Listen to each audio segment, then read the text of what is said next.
Right, hello. Hi,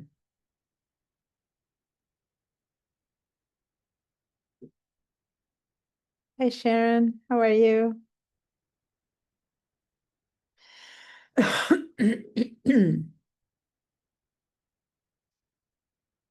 Right, it's pouring in.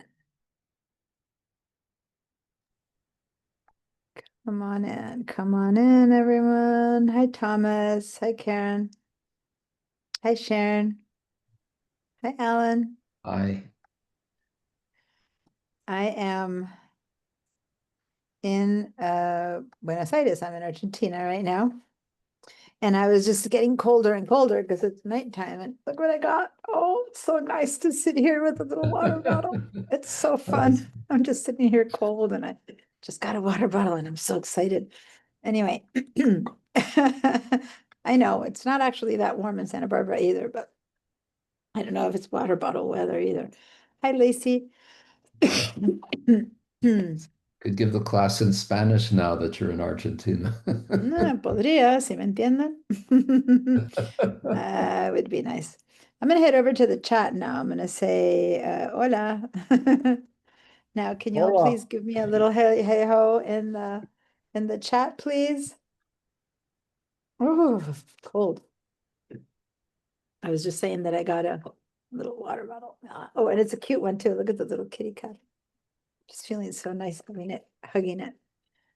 Oh, all right. Ciao. All right. Let's have everyone come on in. Here we go. Hola, amiga. Lots of you guys practicing your languages. Okay, here comes Colette. She's been here since this morning. I just want to Mm. mention I've got problems with my eyes because of medication, so I can't see up Oh, close. So I'm having difficulty with stuff. Also, I did a cardinal sin. I upgraded all my computer systems and nothing works. So I'm trying to go and get it working. So I'll oh get caught no. up when I can, but that's what's going on. All right, did you do the operating system? Is that what you upgraded? Yeah, well, I Ah, went to a M4 processor with 48 gigs. So nice. And it doesn't wait, but it's not working? Because when I come back to Santa Barbara, that's what I'm doing. well, Mm. everything when I transferred it over, nothing worked, so I had to go and Oh, redo everything. All my passwords didn't work, so I'm just flailing oh, around trying to that's get it not squared good. away. Yikes, that's very, very uncomfortable. Yeah, I'm hoping to have it all. I'm gonna do that when I get back, so it's good to know to be careful with that upgrade. Hi, Rebecca. Hi, Hi. Jacob. Hi, Colette. Hi. So hanging out with me all day, Colette, right? That's it. I've got my day-long students every like yeah, on my Wednesdays, I got quite a few that do the morning and the afternoon. But not so many on the Tuesdays and Thursdays, but Colette's one of them. And there's a couple more coming in whenever they get here. But yeah, it's a full-on day.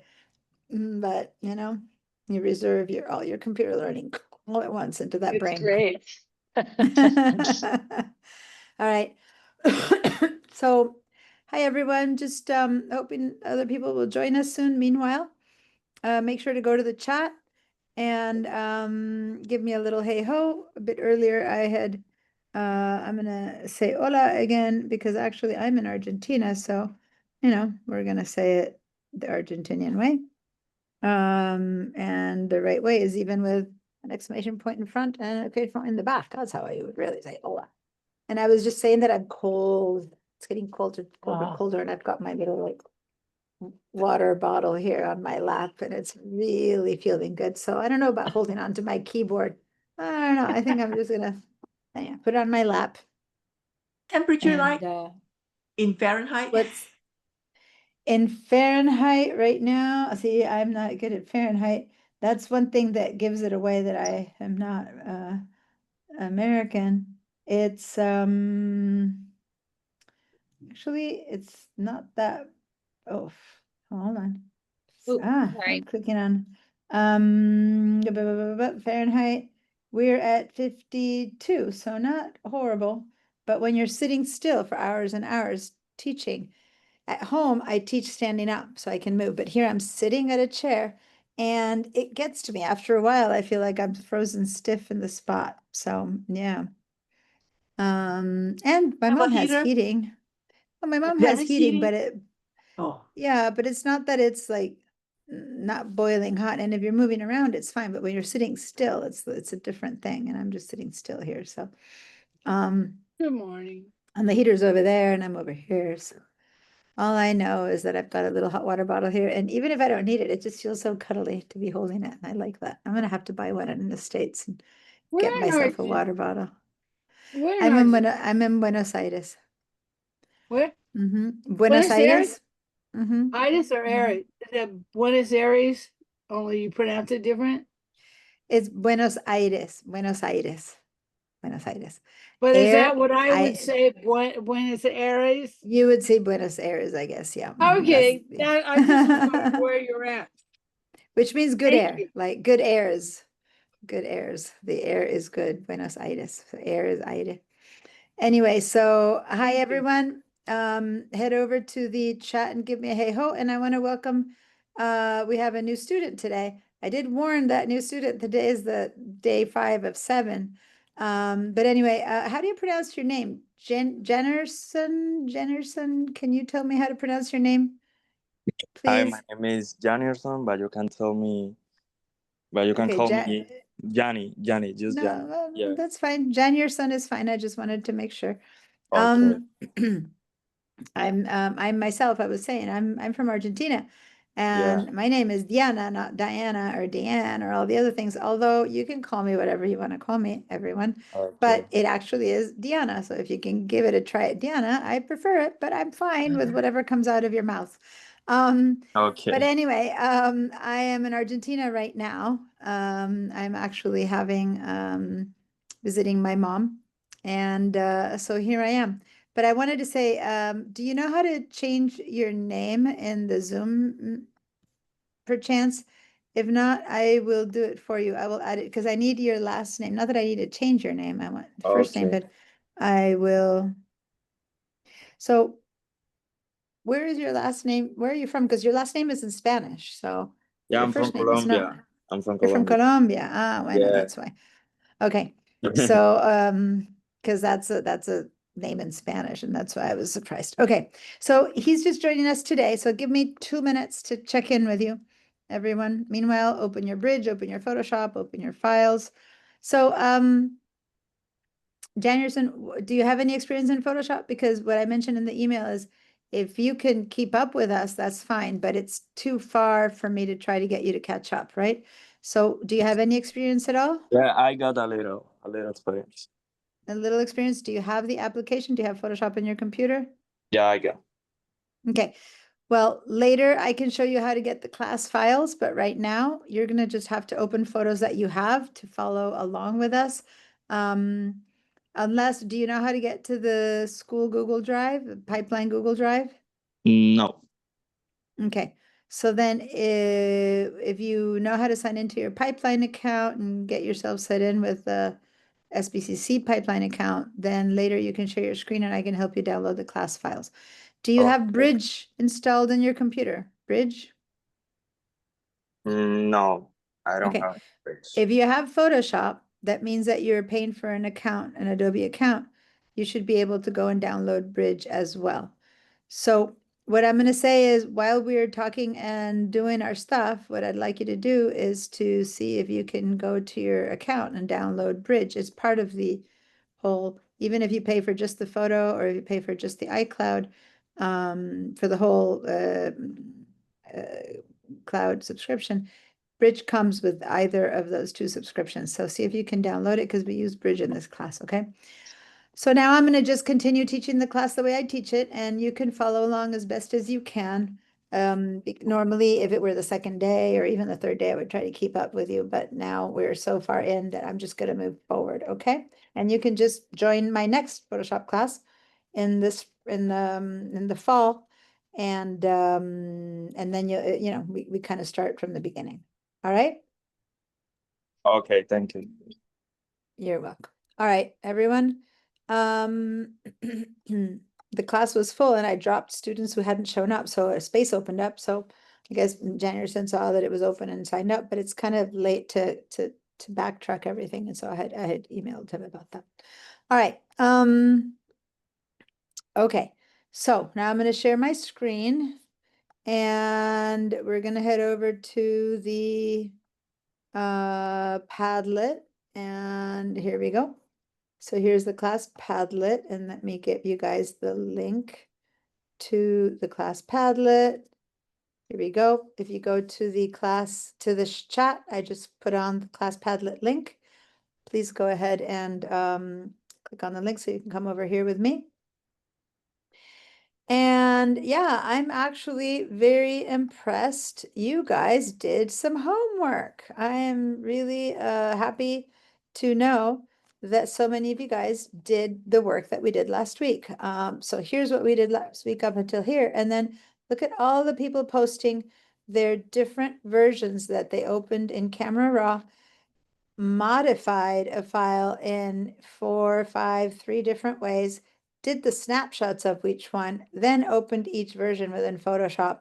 And so many of you guys did it. I am happy and impressed and just overjoyed. I don't think I've had this much of a response to homework in a while. So you guys rock. Thank you. Now, there's a couple people who have some questions and some comments that are a bit different, but I have to admit, I did not see these because they just got posted. So let me do a little quick check.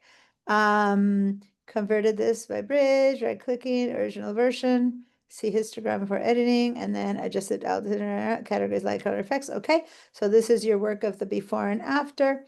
And then here you have all the different versions of Puppy that you did in the snapshots. I'm checking to see if there's any questions. And then Sharon, you worked on getting a color correction on this one, and the result is on the right. Now, let me just say that if you guys look at a photo, right, from your computer and decide, well, is this one better than that one? I think this is the original and this is the final one. For better or for worse, you might look at it through my Zoom or through your own computer if you open it yourselves and decide, well, I think this one looks better, that one looks better. When it comes to color, it's very hard to do a color correction that, unless your computer is already color calibrated. Have you ever gone to one of those stores where you see many different TVs for sale and each, the same program shows, looks differently on each kind of computer, each television, you know what I mean? Where the same movie gets shown and suddenly one looks more orange, one looks brighter, one looks darker. That's kind of what happens with monitors. Monitors show you the images differently. And so you color correct it, and then on your screen it looks good, but you show it to someone else and they go, whoa, that doesn't look good. So if you're really doing this professionally, one thing that needs to happen is you need to have a color calibrator machine that you set up on your computer and you color correct your computer.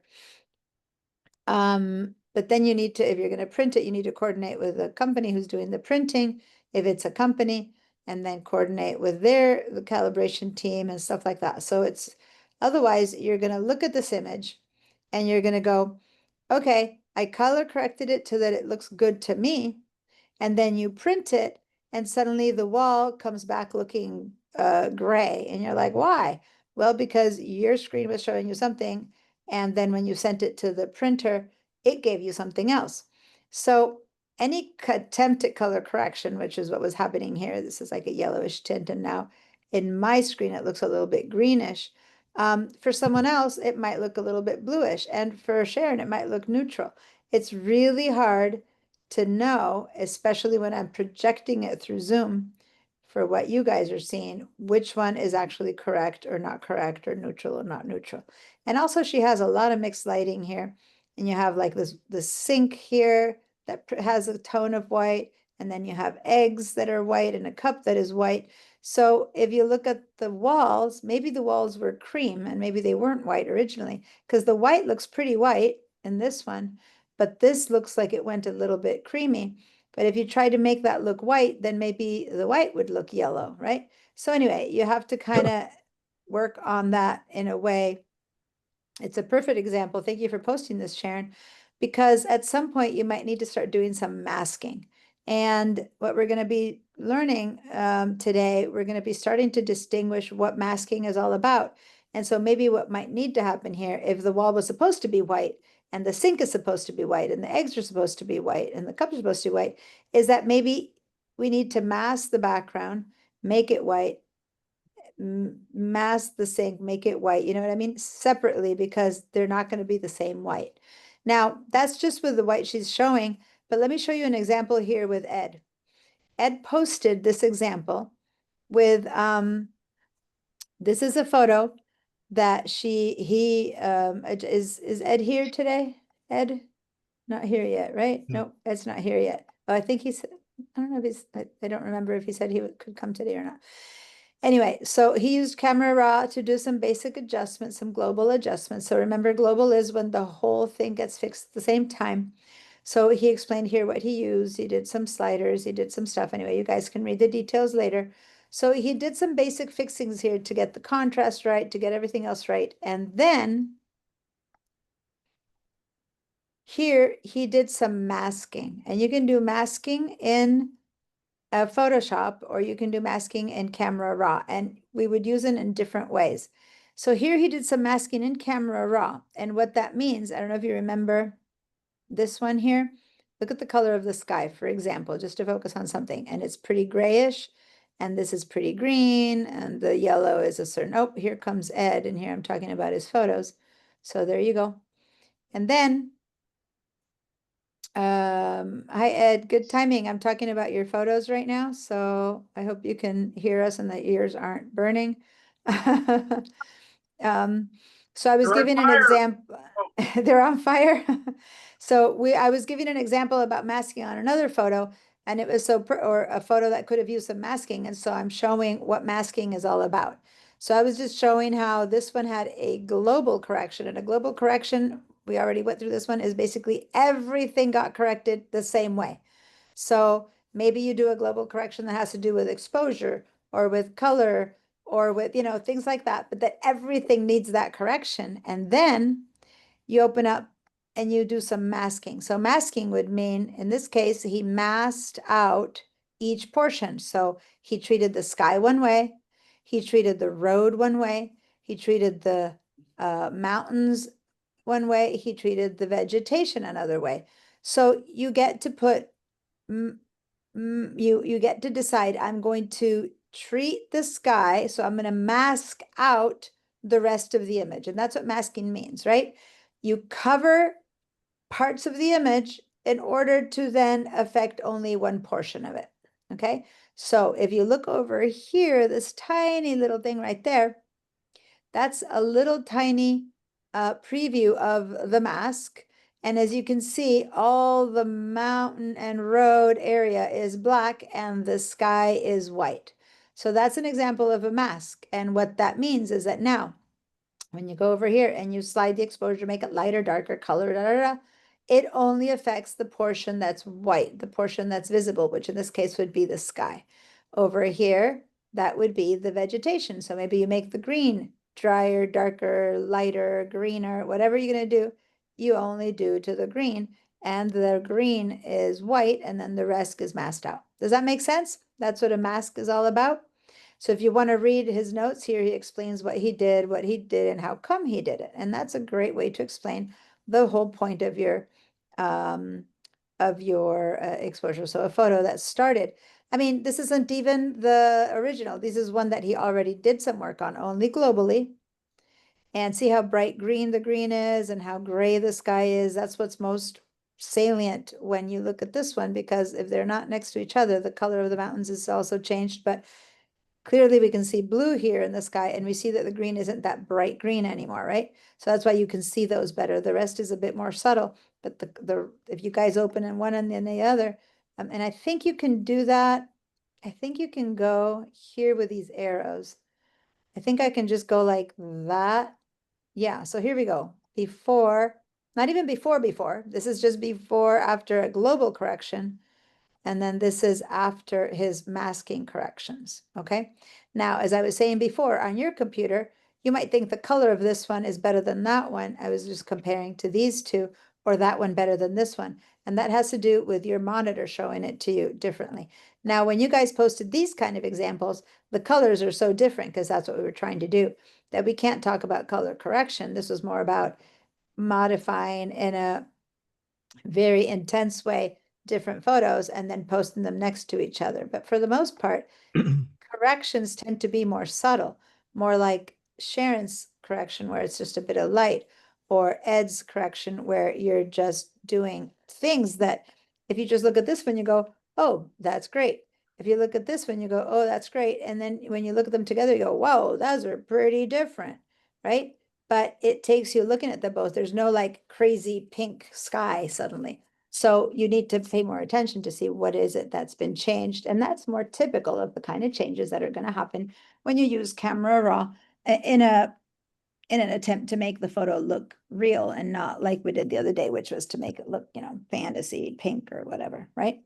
Deanna, a question about color Mhm. correction. Is there a device that you particularly like using for it? Yeah, so you have to buy a color calibrator. Mm-hmm. And I have a Spider, there's so many different brands, but it's an investment. And let me just see, color calibration device. Here, there's a color calibration device. And there's a ton of different ones right there. The one I have is actually this one, the Data Color Spider photo video. I think I have that one. Okay. But see, look at the prices. It's not necessarily horribly expensive, but it's not cheap. And then Yeah. if you buy one of the really good ones, you can spend a lot of money. You can get into ridiculous amounts of money. This is more like a home-based one, but it's still good. Okay. But you're talking around $300 to $400. B&H is a great place to buy them from. You should do some research depending on the computer that you have, and then find out what's best for you and stuff like that. Okay. Okay. I Thank you. don't want to give. Diana, Yeah. sorry. No. So I used a Spider for years, and Okay. recently I bought a BenQ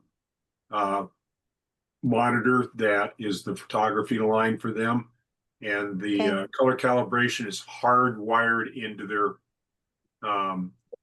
monitor, and you don't have Oh, to do cool. calibration anymore. It automatically fixes itself.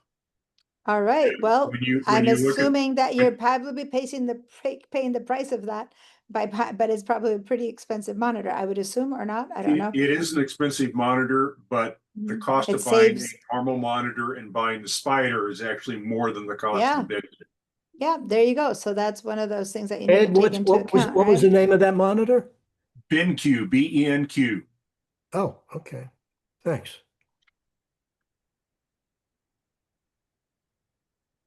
By the way, the other thing I got out of it, it's Oh, an awesome. HDR monitor, which you're probably not going to talk about in this class, but it's driving me nuts. No, actually, I'm not, but thanks. So here's an example. Okay, thank you.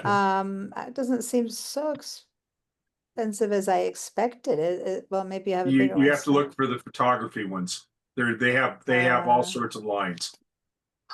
Okay, so I did in the chat, I put BenQ monitor Oh, photography, but okay, yeah, photography, okay. but maybe on B&H, they'll have the photography one.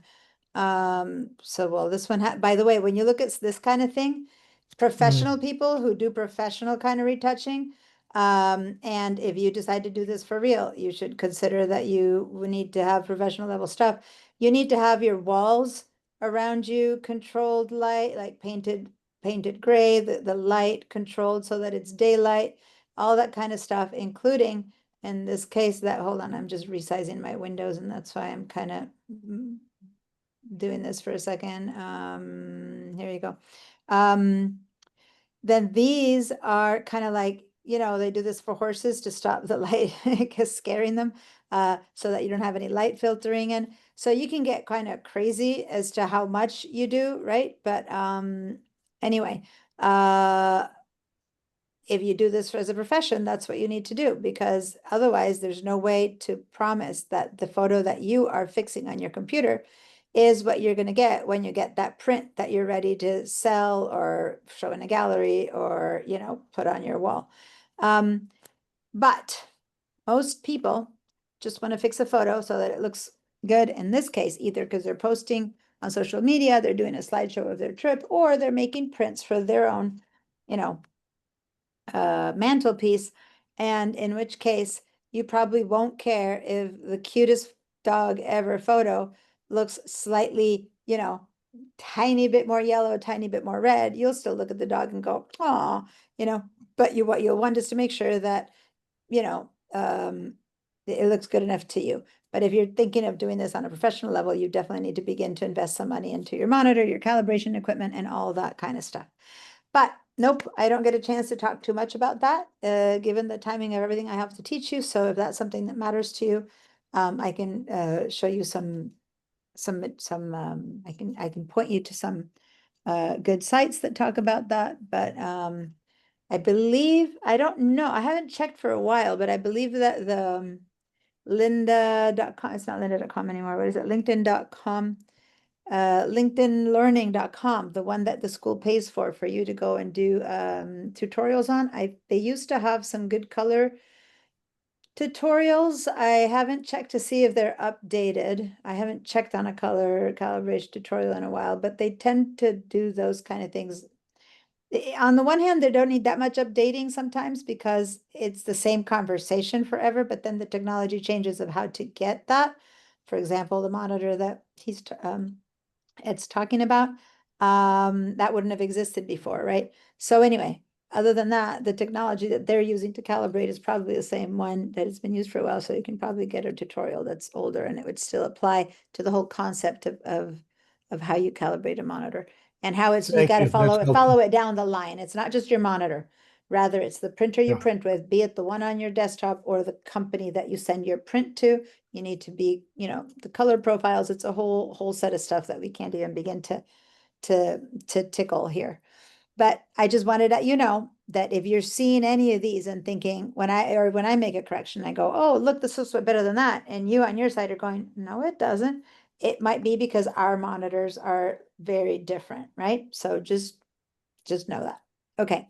When I'm at school and we're projecting on the projection monitor here on my screen, I'm making it look good. And then the projector on the wall is projecting something that doesn't look good.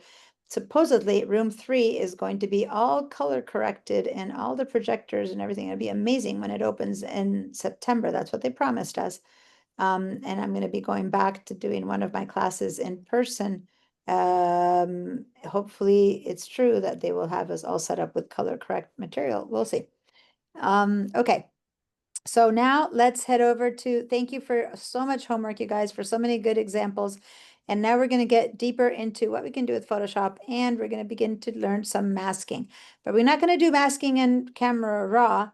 To learn about masking, we're going to start by doing it in Photoshop, where learning about it is, to understand it, it's easier.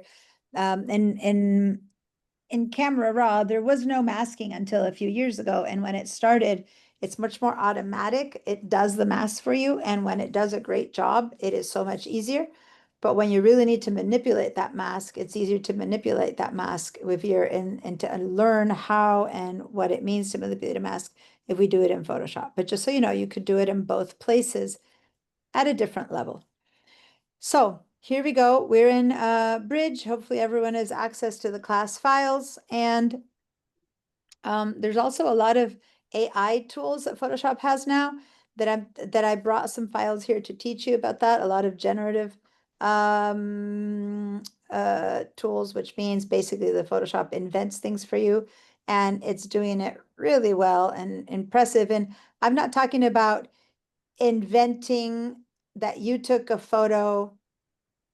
Like, I wouldn't lie and say that this is me in front of a glacier, because I could put myself in front of this glacier. I'm not talking about lying with artificial intelligence, but in this case, for example, if I took this photo and suddenly I'm missing a piece of the sign, you'll be like, oh, you know, maybe I can generate the rest of that sign, and we'll see what's its limits and what it's not, like what it can do and what it can't do and things like that.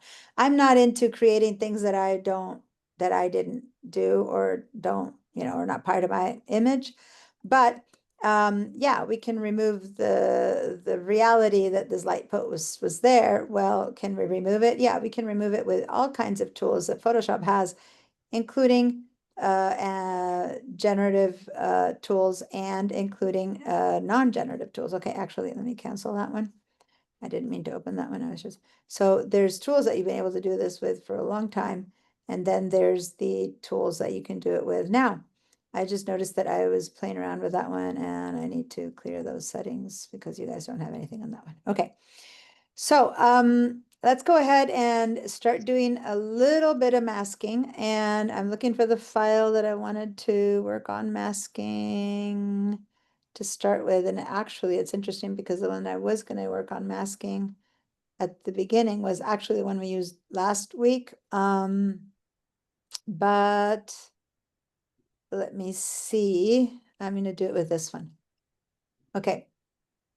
So let's go ahead and open remove and color.jpg. Now it's a JPEG, so it's not going to open in Camera Raw, and that's okay. Oh, wait. You guys do that. But I just remembered I had one answer to give. Rebecca had asked something over here, and I actually answered it here already, but I just wanted to confirm.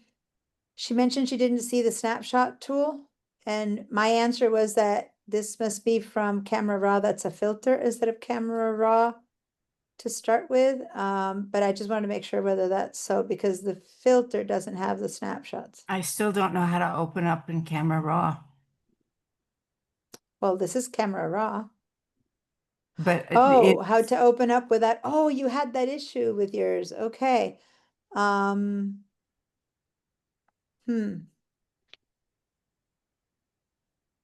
it's Yeah. I've looked at every tool and I can't find it. And you've talked to no, it's not about tools. Have you talked to Adobe and you've told them what's happening? And No. yeah, because that seems more of an issue at like install and reinstall everything or something like that. That's not a tool that's missing. You know what I mean? There's Well, something I there can that's do it just- on your photos, but not with mine. Oh, because you're pulling them out from Photoshop, from Photos app, but you can just drag that photo app, export it onto your desktop, or onto your documents, and then from there you'll be able to do it. Okay, so drag the photo to, Guys, just one second. I'm going to give a little example for anyone who has their photos in the Photos apps, which might be only a few of you guys.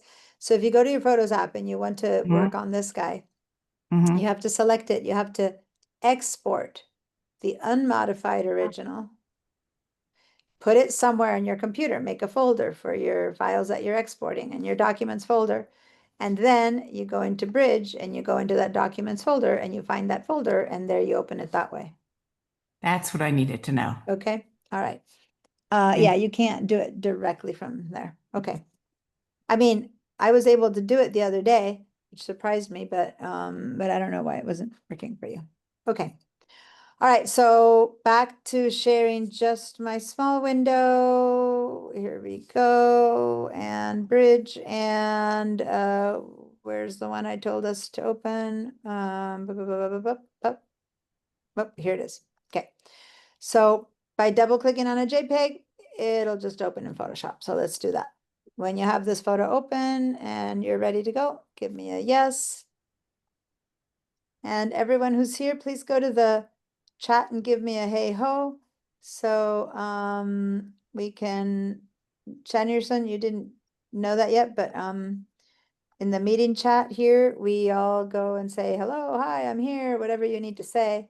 So here I'm gonna write hola, and then where I wrote in the chat, please give me a little sign of life that you're here, if you don't mind. That helps me with attendance later. So anyone who hasn't done it yet, please do it. All right. Another thing that we're doing, and again, Janierson, I'm showing you, is that when I ask people to give me a yes or a no, and I know you don't have this file, but if you have a file that you can open in Photoshop, please open a file, any file that you own in Photoshop. Then you have to go to your Zoom tools and give me a yes or a no based on the little emojis that are, you know, the smiley faces and all that. So those are in your Zoom tools. So if you see them and you see the smiley faces, then please click on the little green check mark to say yes or no to make sure that you're following. That said, I'm not going to spend too much time making sure you're following, as I said, because you're working on different files. Normally, if you start from the beginning, I would be right on top of you to help you, but now I'm going to keep going. All right, so Colette, Thomas, I don't see a yes. Did you open the file? Sharon? Did you guys, oh, Sharon already said yes in the other thing. Karen, I don't have your Yes. answers. Okay, so Karen, Colette, you need to remember how to say yes or no, or Okay, where's my more? all right. So just try to find the yeses or nos. Okay. So here's an example of a photo that is a little bit challenging light-wise. First of all, before I start any work on this photo, what I'm going to do is say, I want to see it at 100%. Remember last week we talked about 100%? And I need a reminder when I say remember last week, because I'm teaching digital design techniques where I'm also working on Photoshop with them. So I just want to make sure whether when I say remember we talked about it, whether it was in this class that we talked about it, or if I remember talking about it with the other group. But I usually talk about that one in Photoshop, but we've been so much time in Camera Raw that I might not have mentioned it here inside of Photoshop well enough. And that is that when you first open a file, you want to go ahead and do Command for the Mac, Control for the PC, and then tap the number 1. And then that's going to take us to 100%. And what I'm seeing 100% is down here at the zoom number right there. It's going to say 100%. And that is showing me this image to the best of its ability within the resolution of the monitor that you are looking at this through. So it'll be a different amount of photo that you see on yours or mine, depending on what you're seeing. So yes, Ed? Why is there no histogram showing? My screen is, blank. you're not seeing it? No, mine's the same way. It's blank. Mine is not. I'm going to share again. Did you guys see a blank screen? Blank histogram. Oh, why is the histogram blank? I'm sorry. Let me see. I thought you were saying blank screen. Let me go to Photoshop. Huh. I don't know. That's bizarre. I thought you were seeing a blank screen. Why is the histogram blank? This is an image that was an HEIC that I turned into JPEG for people. Oh, I see a histogram, but I did it from HEIC. That's the only thing I can think of that's weird. I just did a conversion, a batch conversion of all my HEICs to JPEGs so that everyone could open them. That's the only thing I can think of that's weird or different. Does a lot of people have nothing here? And when I say by here, over here, is there gray like me? Yeah, I think you know what I did. If you go to filter and then open in the Camera Raw, No, you will no, see the no, histogram. no. It's fine. There's different histograms everywhere, and I'm not trying to trick, but this histogram should be showing here, is what I'm saying. That's weird. So let me open like a regular PSD to make sure that it's that in here. Here's let me do a regular PSD, not one that I mean, I think a lot of these used to be. I think I put a lot of here. This is a JPEG that was not an HEI. No, this was not an HEIC. And it's not showing either. How bizarre. What's wrong? This was an HEIC. This was not, and it's a chameleon. Why is I don't know. This must be a glitch or something, guys. We should be seeing a histogram. Oh, wait. It's locked? Nope, that's not it. How about if I select a piece? No. I Okay, see. something's really wrong. I just opened a raw image and there's no histogram. I see a histogram. It looks fine on my I computer. have Which one okay. too. Perfect. Which raw image? So my raw is giving me histograms, that's fine. But that's not, okay, I have no idea why my Photoshop is not giving me histograms. That is bizarre. Did we all upgrade differently? Like the people who say yes or no, like do we have a different, Go to your help center. I'm going to my Mine- about my Photoshop? Diana, Yeah. go up to workspace and just click on photography again. Don't change anything. But when I did that, all the histograms showed. So it's a Which glitch is- someplace. Reset photography. There it is. My histogram is now showing. That's bizarre. Okay.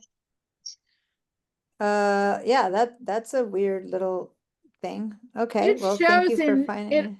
It also shows an Illustrator and stuff, doesn't it? Yeah, the histogram should always show no matter what. So it was bizarre Yeah. that it wasn't showing. Okay, well, if yours is not showing, the solution is go in and reset your photography. Or if you were not in photography, please change the photography. In this class, we're using photography as our workspace, and then go ahead and reset it. Now, let me do this on the side of the wall so you guys can see what I'm doing, because it's, so this is the workspace, and remember we showed how different things happen in different spaces. We've chosen the photography one. If you go and reset that one, then you're going to have the histogram back. I don't know why that glitch was happening communally. It was happening to a lot of us, so that's not like our individual computer. But anyway, now, if you did reset your photography, then now one thing we had done the first day is I had made this histogram smaller because we didn't need it to be so big. And then I had double clicked on the word adjustments so that it disappears for now. And then now we have a lot of space on our layers, and that's a good space for this class to begin your class from, okay? Now, just to explain what a histogram is for people who are wondering, used it a teensy weensy bit for you guys in the raw where I showed you the stuff in raw, but let me show you this image. When you look at this image right now, give me a yay or a nay. Well, meaning a yes or a no, depending. It's not, it won't be a yes or a no. It's more like if what I'm saying is a such and such, give me a yes. If what I'm saying is such and such, give me a no. So if you guys look at this image and think that it's got a lot of tonal variation, like there's a lot of highlights, there's a lot of darks, there's a lot of midtones. If you feel like there's a lot of everything going on, give me a yes. If you think that this image is mostly light colored, sorry, mostly dark colored, give me a no. If you think it's mainly light colored, raise your hand. So if you think it's really light colored, raise your hand. If you think it's mainly dark colored, give me a no. If you think it's good, it's got a good amount of variation, give me a yes. So that's kind of, I need everyone to answer. No one's right or wrong. I'm going to show you how you can actually have an informed response next time versus just a guessing response, which is what at first, if you don't know how to read histogram, you're kind of going to guess. All right, Ed, you're not answering yours, so you're not choosing, guys. We got to vote here. Okay. So, most of you guys said, yeah, you think there's a pretty good, distribution of variation. A few of you guys said that you thought that it was mainly dark. That's when those of you who said no, and then no one raised your hand to think that it was mainly light. Okay. So as far as what you guys answered, and Ed is still not answering, so he's not gonna skew the vote here. Yeah, All right. It doesn't appear dark. Thomas light, neither. doesn't appear light. Thomas is another photographer that we have in this class. Both of them are photographers. I mean, Jacob, there's other people who are photographers, and so they're like, not sure the way you're explaining it, but it makes much sense. But I'm trying to use some lay terms here. Okay.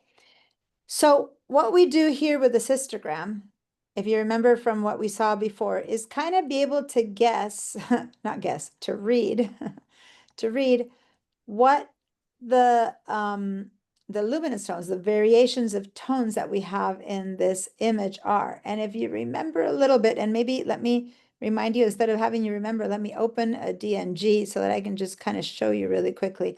I'm going to open this DNG. This is how a histogram looked in the camera raw, right up there. And I don't know if you remember that I said that these are the dark tones. These are the light white tones, so black, white. Light tones are over here, darkerish or shadows are over here, and then these are the midtones, right, or middle grays.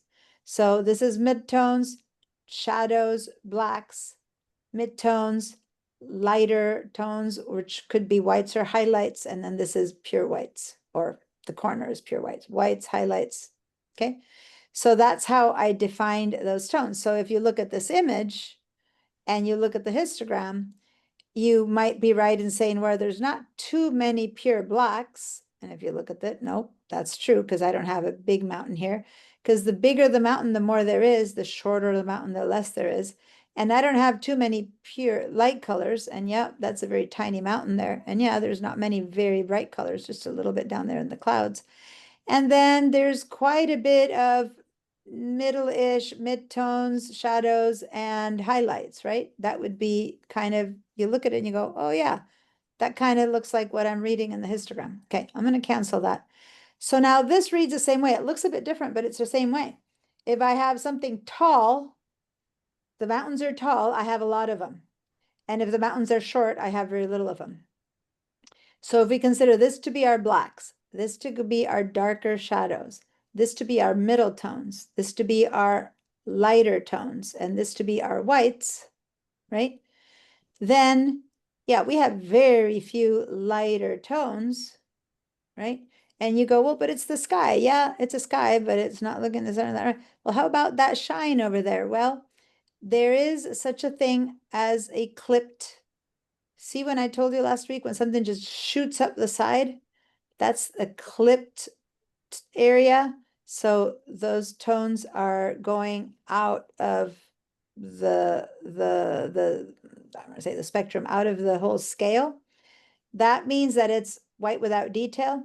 Well, in this case, it's the red that's showing that it's clipping out, and that's this area here that has no detail. And if I go to command plus to 100%, I'm going to go to 200 so you guys can see it better. And if I go over here, what it's saying that there's some areas here and the red tones that have actually hit the, outside of the normal tone area. And it's probably in these little areas right there. But I don't have many light colors. This might be a sky, but it's not very light. In fact, it's kind of middle-ish tone grays. And so here I have a lot of middle-ish tones. And then I go straight into the dark tone. So there's not much gradient of colors here. It's pretty much dark greens. Now, one way to look at this image, and it kind of helps, the histogram becomes a bit clearer. When you look at this image, if the histogram is, let me pull it open a little bit more. Can I choose the expanded view? So when you go, oh, I have to, hold on. Let me go to I need to go to the side of the window to show you these things because the Mac doesn't show you the whole thing otherwise. Okay, so right on the right side of the histogram, there's three little lines, like right there. It's a little hamburger menu. When you click on it, you can choose expanded view. And when you choose expanded view, you have a lot more information that might or not be productive to explain it to you guys. But one that I like is if we go to colors, we can just go to the luminosity. I really like that one, luminosity. So we go from colors to just luminosity. Many times I just have my histogram set just in this mode. I kind of like it better personally, but what am I seeing here is if I'm just looking at this as far as tones, forget all of the color channels and all that, but just the tone within what we would consider a grayscale, and I'm going to just put it back over here so that I can move you guys and see you again. So how would I consider this image to be a grayscale? Well, I'm just going to really quickly force this to be a basic grayscale image. There it is. So this is a black and white. And what we discover is that if the histogram is looking at this image as far as what are the tones of this image, this is really what the histogram is telling us. The histogram is telling us, it doesn't care if this is red, yellow, green, or blue. The histogram is telling us you have a lot of darker grays, not many blacks. It doesn't go up in the black. You don't have any whites, right? It's telling me. You have very few lighter tones, and I'm thinking it's just referring to these guys there, maybe in there, maybe some of these are the clouds. And then you have a whole bunch of just middling light grays, which is probably the sky, right? And then you go straight, you skip all the middle tones and you go straight to dark gray. So there's a couple middle tones maybe on the top part of this tent, then the rest are pretty dark grays. So in the whole like conversation of a grayscale, this is pretty fractured. It isn't a nice, gentle, have a bit of everything tones. So everyone who said yes, you're probably not the ones who are correct here. Because no, we're not representing a nice, scale of variations of tones. We're kind of jumping around and having chunks and chunks of stuff versus a bit of everything. Anyway, so that's how the histogram looks at an image based on it looking if it's a grayscale and what's the luminosity settings based on a grayscale of from all the way to black and to white and all the different possible tones of gray. And middle gray that we might think is a lightish gray. Middle gray is a pretty darkish gray. It's like that would be about middle gray. So anything darker than that is considered a darker gray tone. Anyway, so I kind of like showing it that way. If you now go to compact view, you hide all the other stuff that we're not going to use and you're going to see it only in black and whites. If you prefer seeing all the colors, you're welcome to bring it back to expanded view and go back to colors. And then I'm going to click on why isn't it showing me colors now? Oh, because I still have my black and white thing turned on. Okay, so now this is making more of a nuanced distinction between what each CMYK color and stuff like that is representing and how they combine. And basically this aggregate darkish area that's here, that's kind of equivalent to what we saw when we saw it in black and white. Okay, when I choose this kind of all the tones in one, that would be more similar to what you see when you're seeing it like that. Not necessarily because there's other tones, but that's a bit more the whole idea of what you see. Okay. So that said, when I was looking at it as a luminosity tone, it didn't say that there was anything clipping. It doesn't say there's any white without detail, right? But when we see it as it with a point of view, it's warning me that there's some real funky stuff going on with the red. And yeah, there is some real funky stuff going on with the red. You'll see when we try to mask and work on these things, that's just, it's clipped. It's really weird. It doesn't give me normal tones. Okay. So now this image, any questions about the histogram? I see some 2 hands up. Yes, Barbara. Oh, no, those are, sorry, those are choices that you guys made when you were. No, I have my hand up. No, it's actual questions? Okay, all right. 'Cause Yeah, I had asked someone to raise their hands. Okay, Barbara? I'm having trouble over on the right-hand side of my screen, getting things back the way they used to be. Can you go to the workspace and just reset your workspace? I went over here and, Okay, share your screen. I lost everything. If that quick answer doesn't help, then share your screen. Okay. So Where now is you it? guys, So on that react. image, while I'm helping Barbara, I want you guys to go to the chat and write to me There we go. in the chat what you think can be done to fix this image. What's right about it? What's wrong about it? What would you like to enhance? What would you like to tone down? Just give me some writing in the chat. And I'm not gonna make anyone right or wrong for your choices. Remember, we told you a lot of post-editing, post-processing is subjective, it's art, right? So tell me in the chat what you would want to do. And I see a brighter there. Maybe you can also be a bit more specific, like all over, this part, that part, like, but anyway. Okay, yes. Let me see, Barbara, what's happening? What do you see that, what are you saying that you've lost? Well, I got the adjustment icons back, but I can't get this to go back in. To snap, okay, put your mouse, touch with your mouse this corner. No, dragging it like you were. You were dragging it, yeah, and now touch with, now take it until your mouse touches this corner.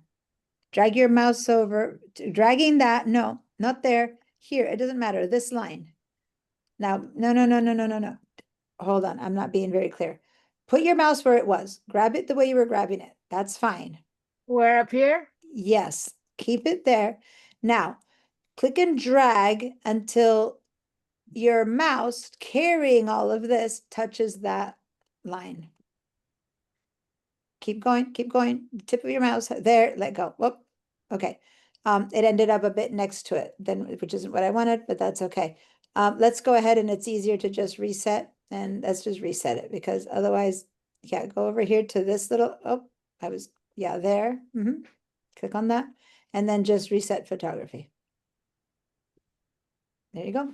And then double click on adjustments so that it collapses a bit. And then there you go. You're ready to go.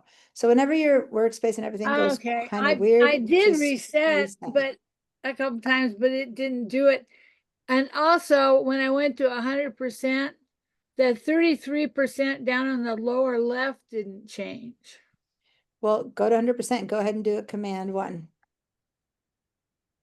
Let's see what happens. Now Command it 1. goes There it in. is. And But it just needed my eyes on it. It was like, uh-oh, here comes the I teacher. need Diana. Let's behave. All Thank right, you. Rebecca, you're welcome. Rebecca? On my histogram, I didn't have any clipping. Is it because of my monitor might be different than your monitor? Like You're opening the HEIC. I had to convert it into JPEG, and JPEG is compression format. So maybe the version that I'm using That was it gets my ruined in the highlights. So the HEIC probably did a better job than mine did. So Oh, that's the okay. answer I have for you. Because you're opening the original one that I posted, and I'm opening one that I batch converted into a JPEG. So that's probably So what's it's probably happening. not the monitor, it's probably the source, Yeah. the photo.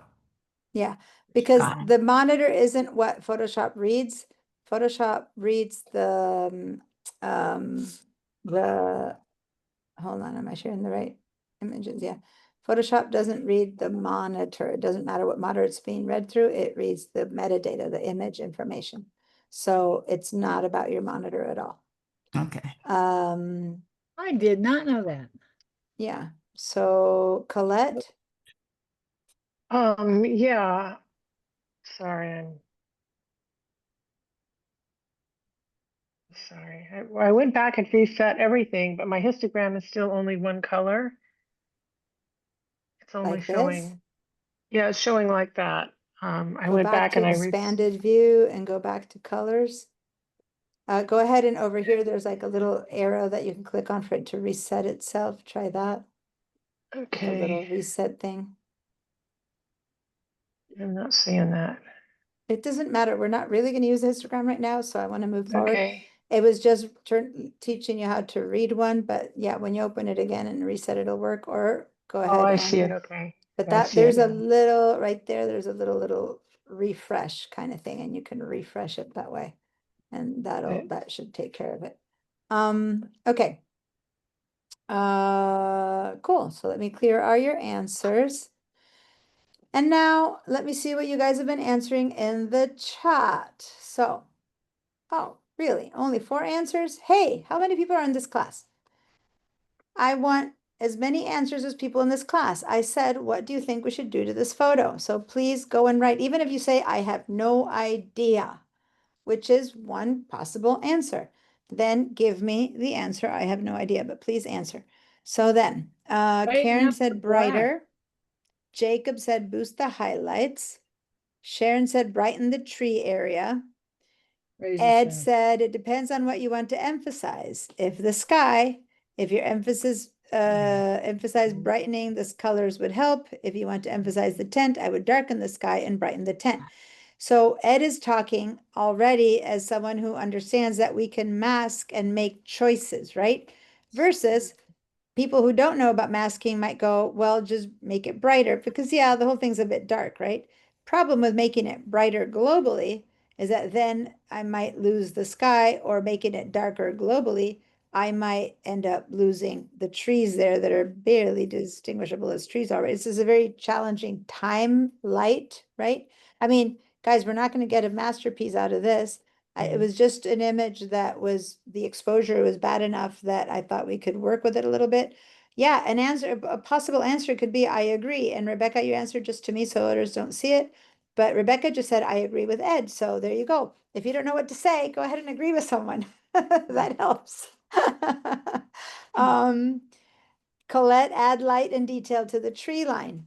Okay. So, okay, good. Now although everyone hasn't answered, I feel like many of you, or most of you, have given it a try. Yeah.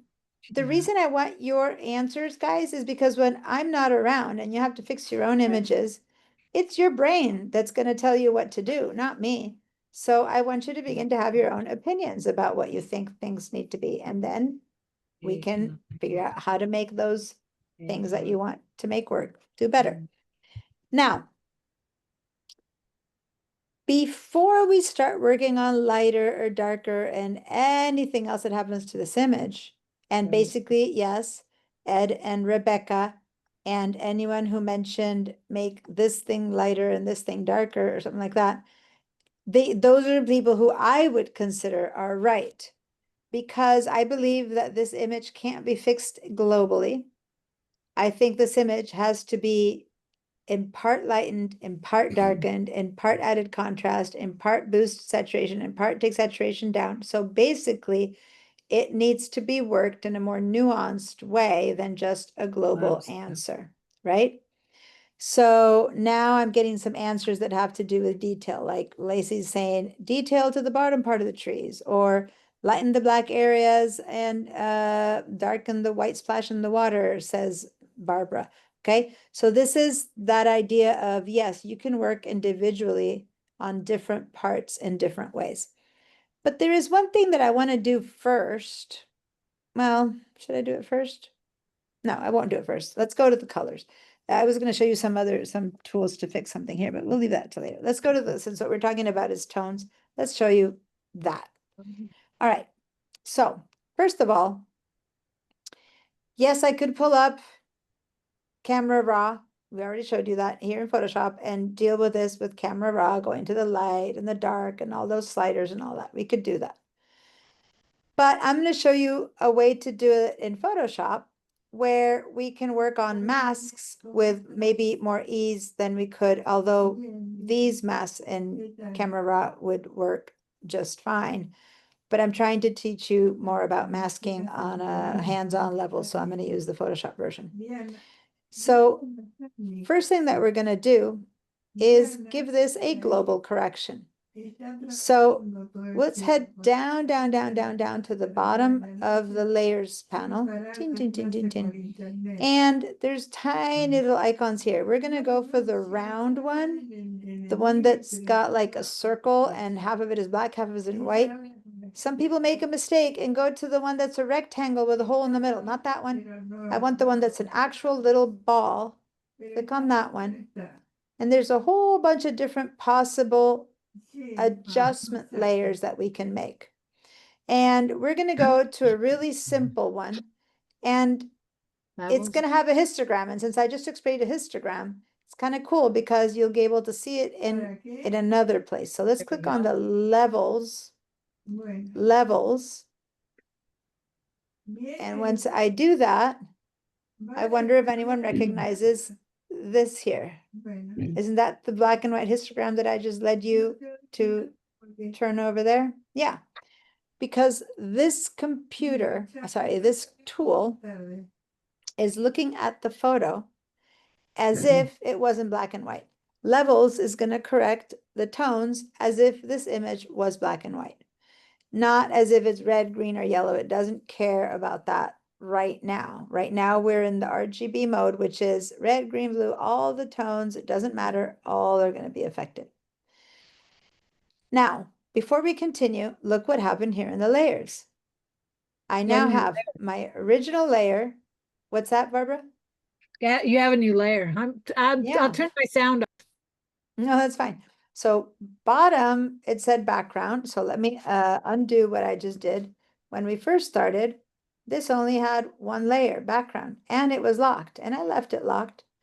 But when I did my hue saturation level, not only did this open up, but even if it was open or closed, this new layer appeared.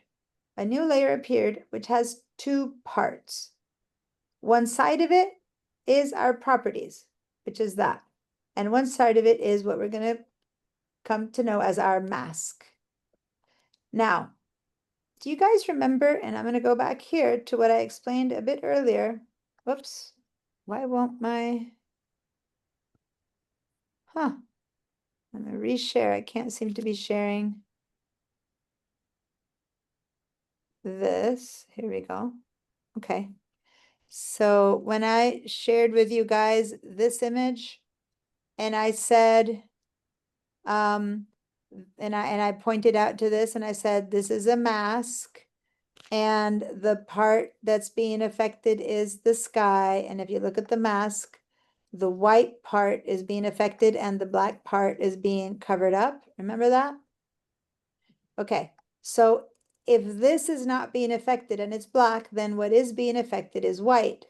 If this is a mask, and I just explained that that's a mask, then, let me clear that off. Then, when we go in here to Photoshop, if I'm telling you that this is a mask, what does this mean? Is all my image going to be affected, or only a bits of my image is going to be affected? Okay, so I see Lacey. Yeah, give me a yes if you think it's a yes. I see some people going like It would that. all be affected. All right. Mhm. If you think it's all, give me a yes. If you think it's none, give me a no. Hi, Moni. Thanks for joining us. Hi. Mm-mm. Yes. All right, so we just opened this one in Photoshop. That's all we're doing at this point, and we just put in a levels adjustment layer. So I heard some people yes, I see some people nodding. Most of you guys are saying yes. Yeah, white.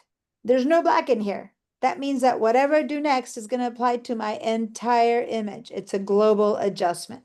So let's go and make some of those global adjustments. First of all, I wanted to show you about whether this is open or not. If this is my mask, this here is my properties. So if I want to open my properties again and I don't know how to get them, you just double click on this side and that's what opened your properties. Okay, so you want to open them and close them from here. That's good too. But if not, if you just need to open them from scratch right now, this little area, double click, opens the properties. And then this is your mask. And see how, and again, just focus on this for a second. See how when I click on this, I get a white box around it. When I click on this, I get a white box around it.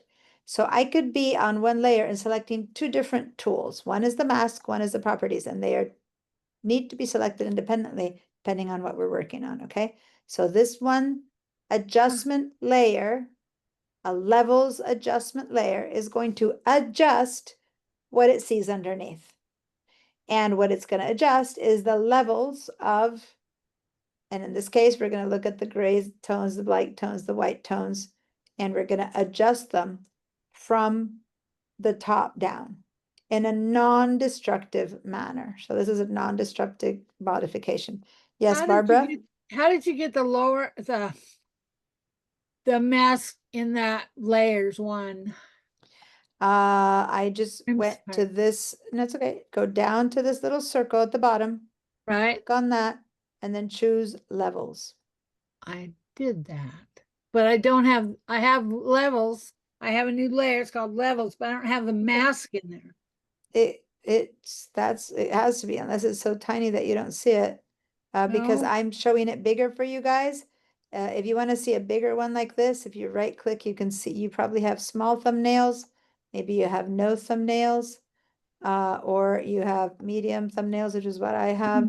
I recommend not having any bigger than medium because we're gonna need to I'm- be able to read the layer. Brag, that I go to medium for brag. teaching, but in real life, I don't use medium. In real life, I use small because this layer part is also important. But for teaching, I've discovered it's better if I have it in medium. So what am I doing? I'm doing right click on the thumbnail to change the sizes. All right, share your screen to see what's happening that you don't Yeah, have a mask. I did it a second time And it does this time. see, I Okay, you're have right. the I see level. it. Okay, so let's Command Z to undo that, and let's try that one more time because that is bizarre. Command Z It's to not, undo that or trash it. Yeah. Okay, and now let me see if any other settings are set up in such a way. Okay. You don't have any there's a bunch of selection. weird stuff I had trouble getting rid of when I first went in there. Okay, do a Command D before you go in. Command D to make sure you have nothing selected. Just do a Command D. All right, now go ahead and create your adjustment layer again. Okay, go choose Level. levels. Okay, that is bizarre. Something weird. I have never. I reset ever- my Photoshop. That I've didn't help. never ever seen the mask not appear. That's the whole point of an adjustment layer. I'm trying to think it through. What could be happening? Go ahead and undo that. And yeah, let's close your Photoshop and I'll show you how to reset it one more time. That is bizarre.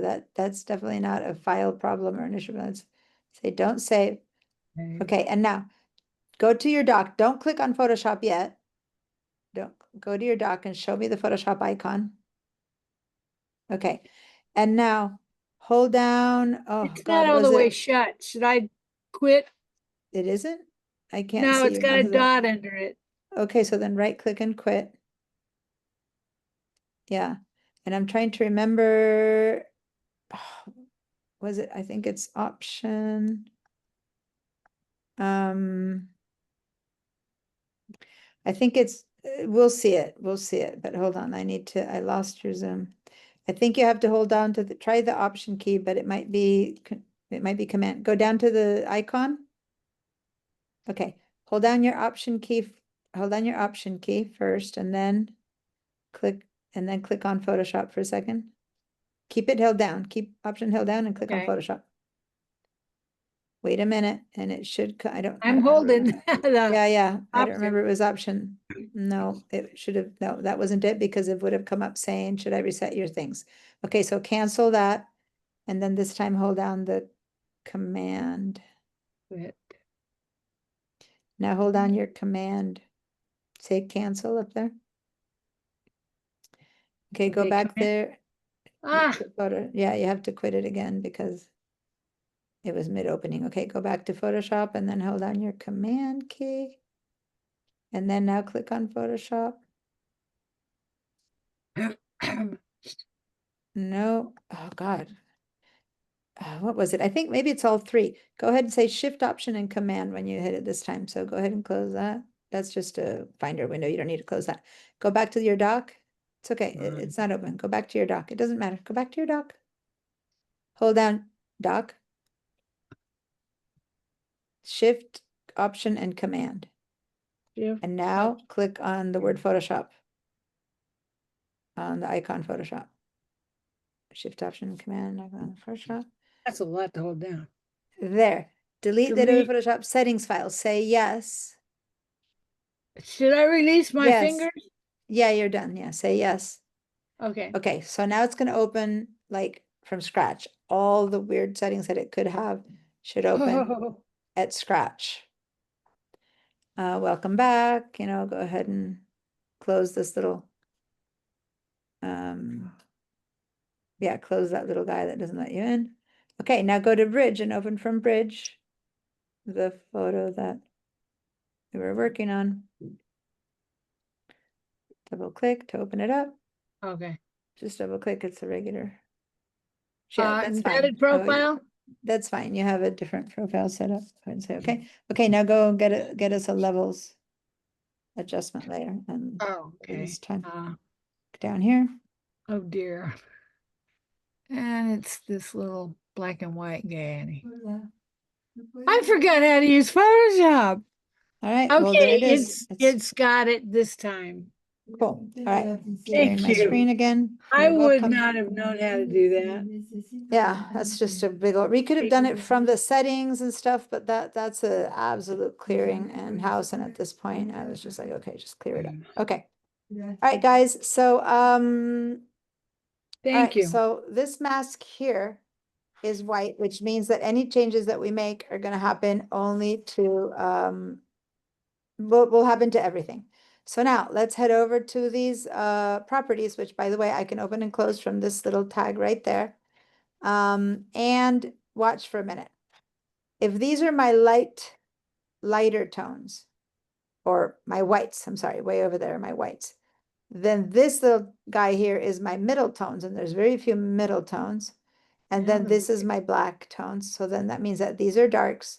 These are kind of in between lights, and these are lights. So now what I'm going to say is I'm going to grab all my whitish tones, which are not that many, and I'm going to make them darker because I'm going to start dragging that over, sorry, lighter, because I'm going to start dragging my white point.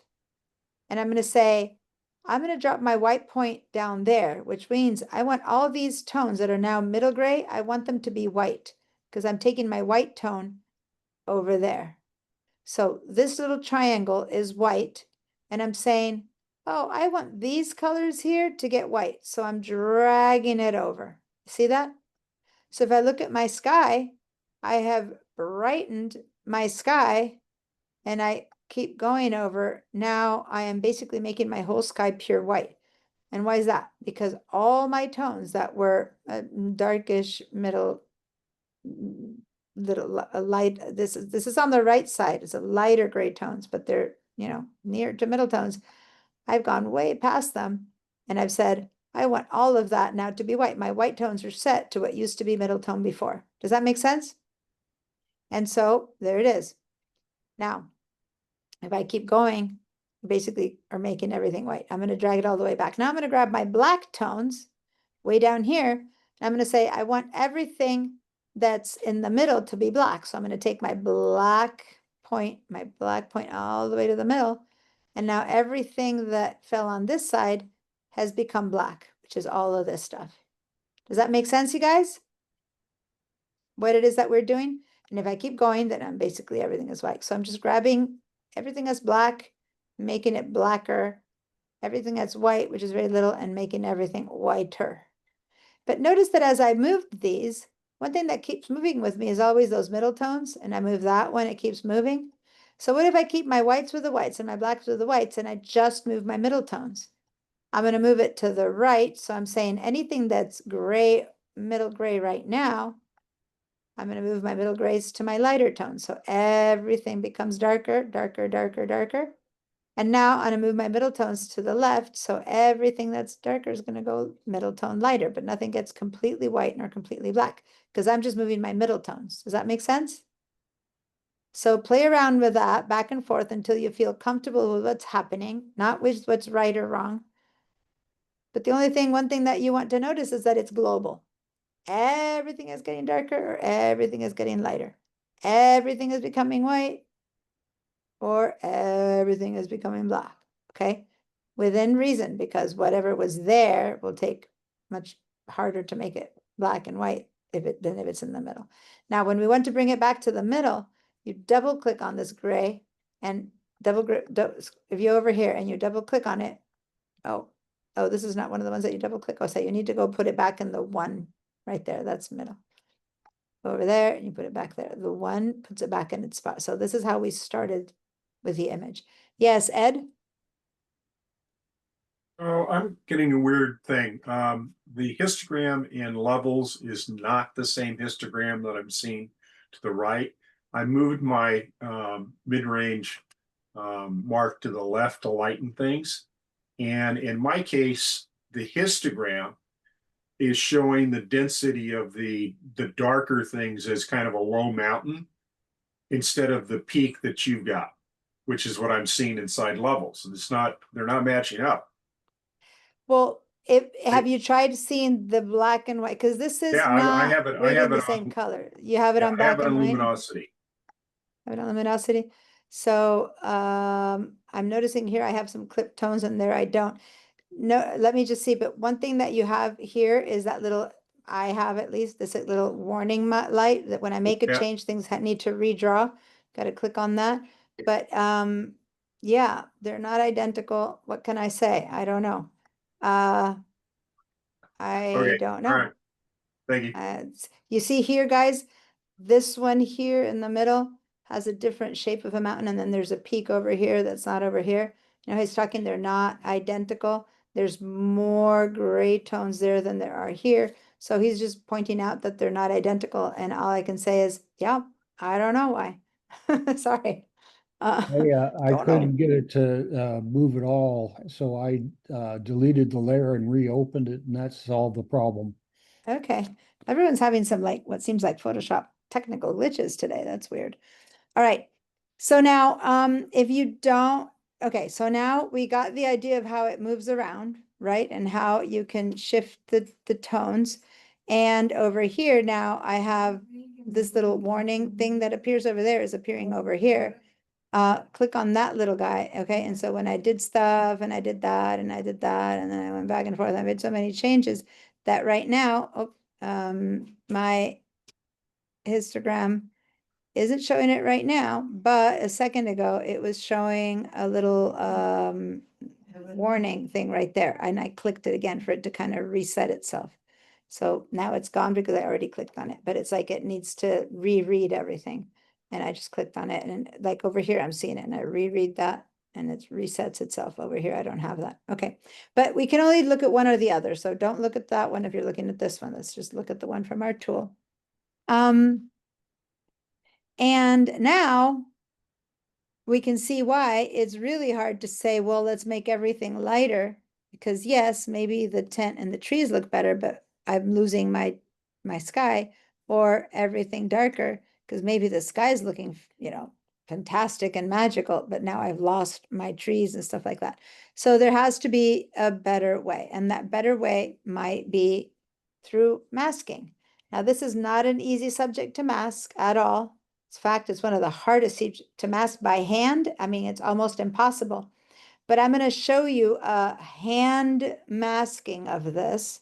There's no way you can get into each one of these little leaves. To get this right, we're going to have to use one of the good automatic masks. But I just want you to understand masking with your hands so you understand what happens with the mask.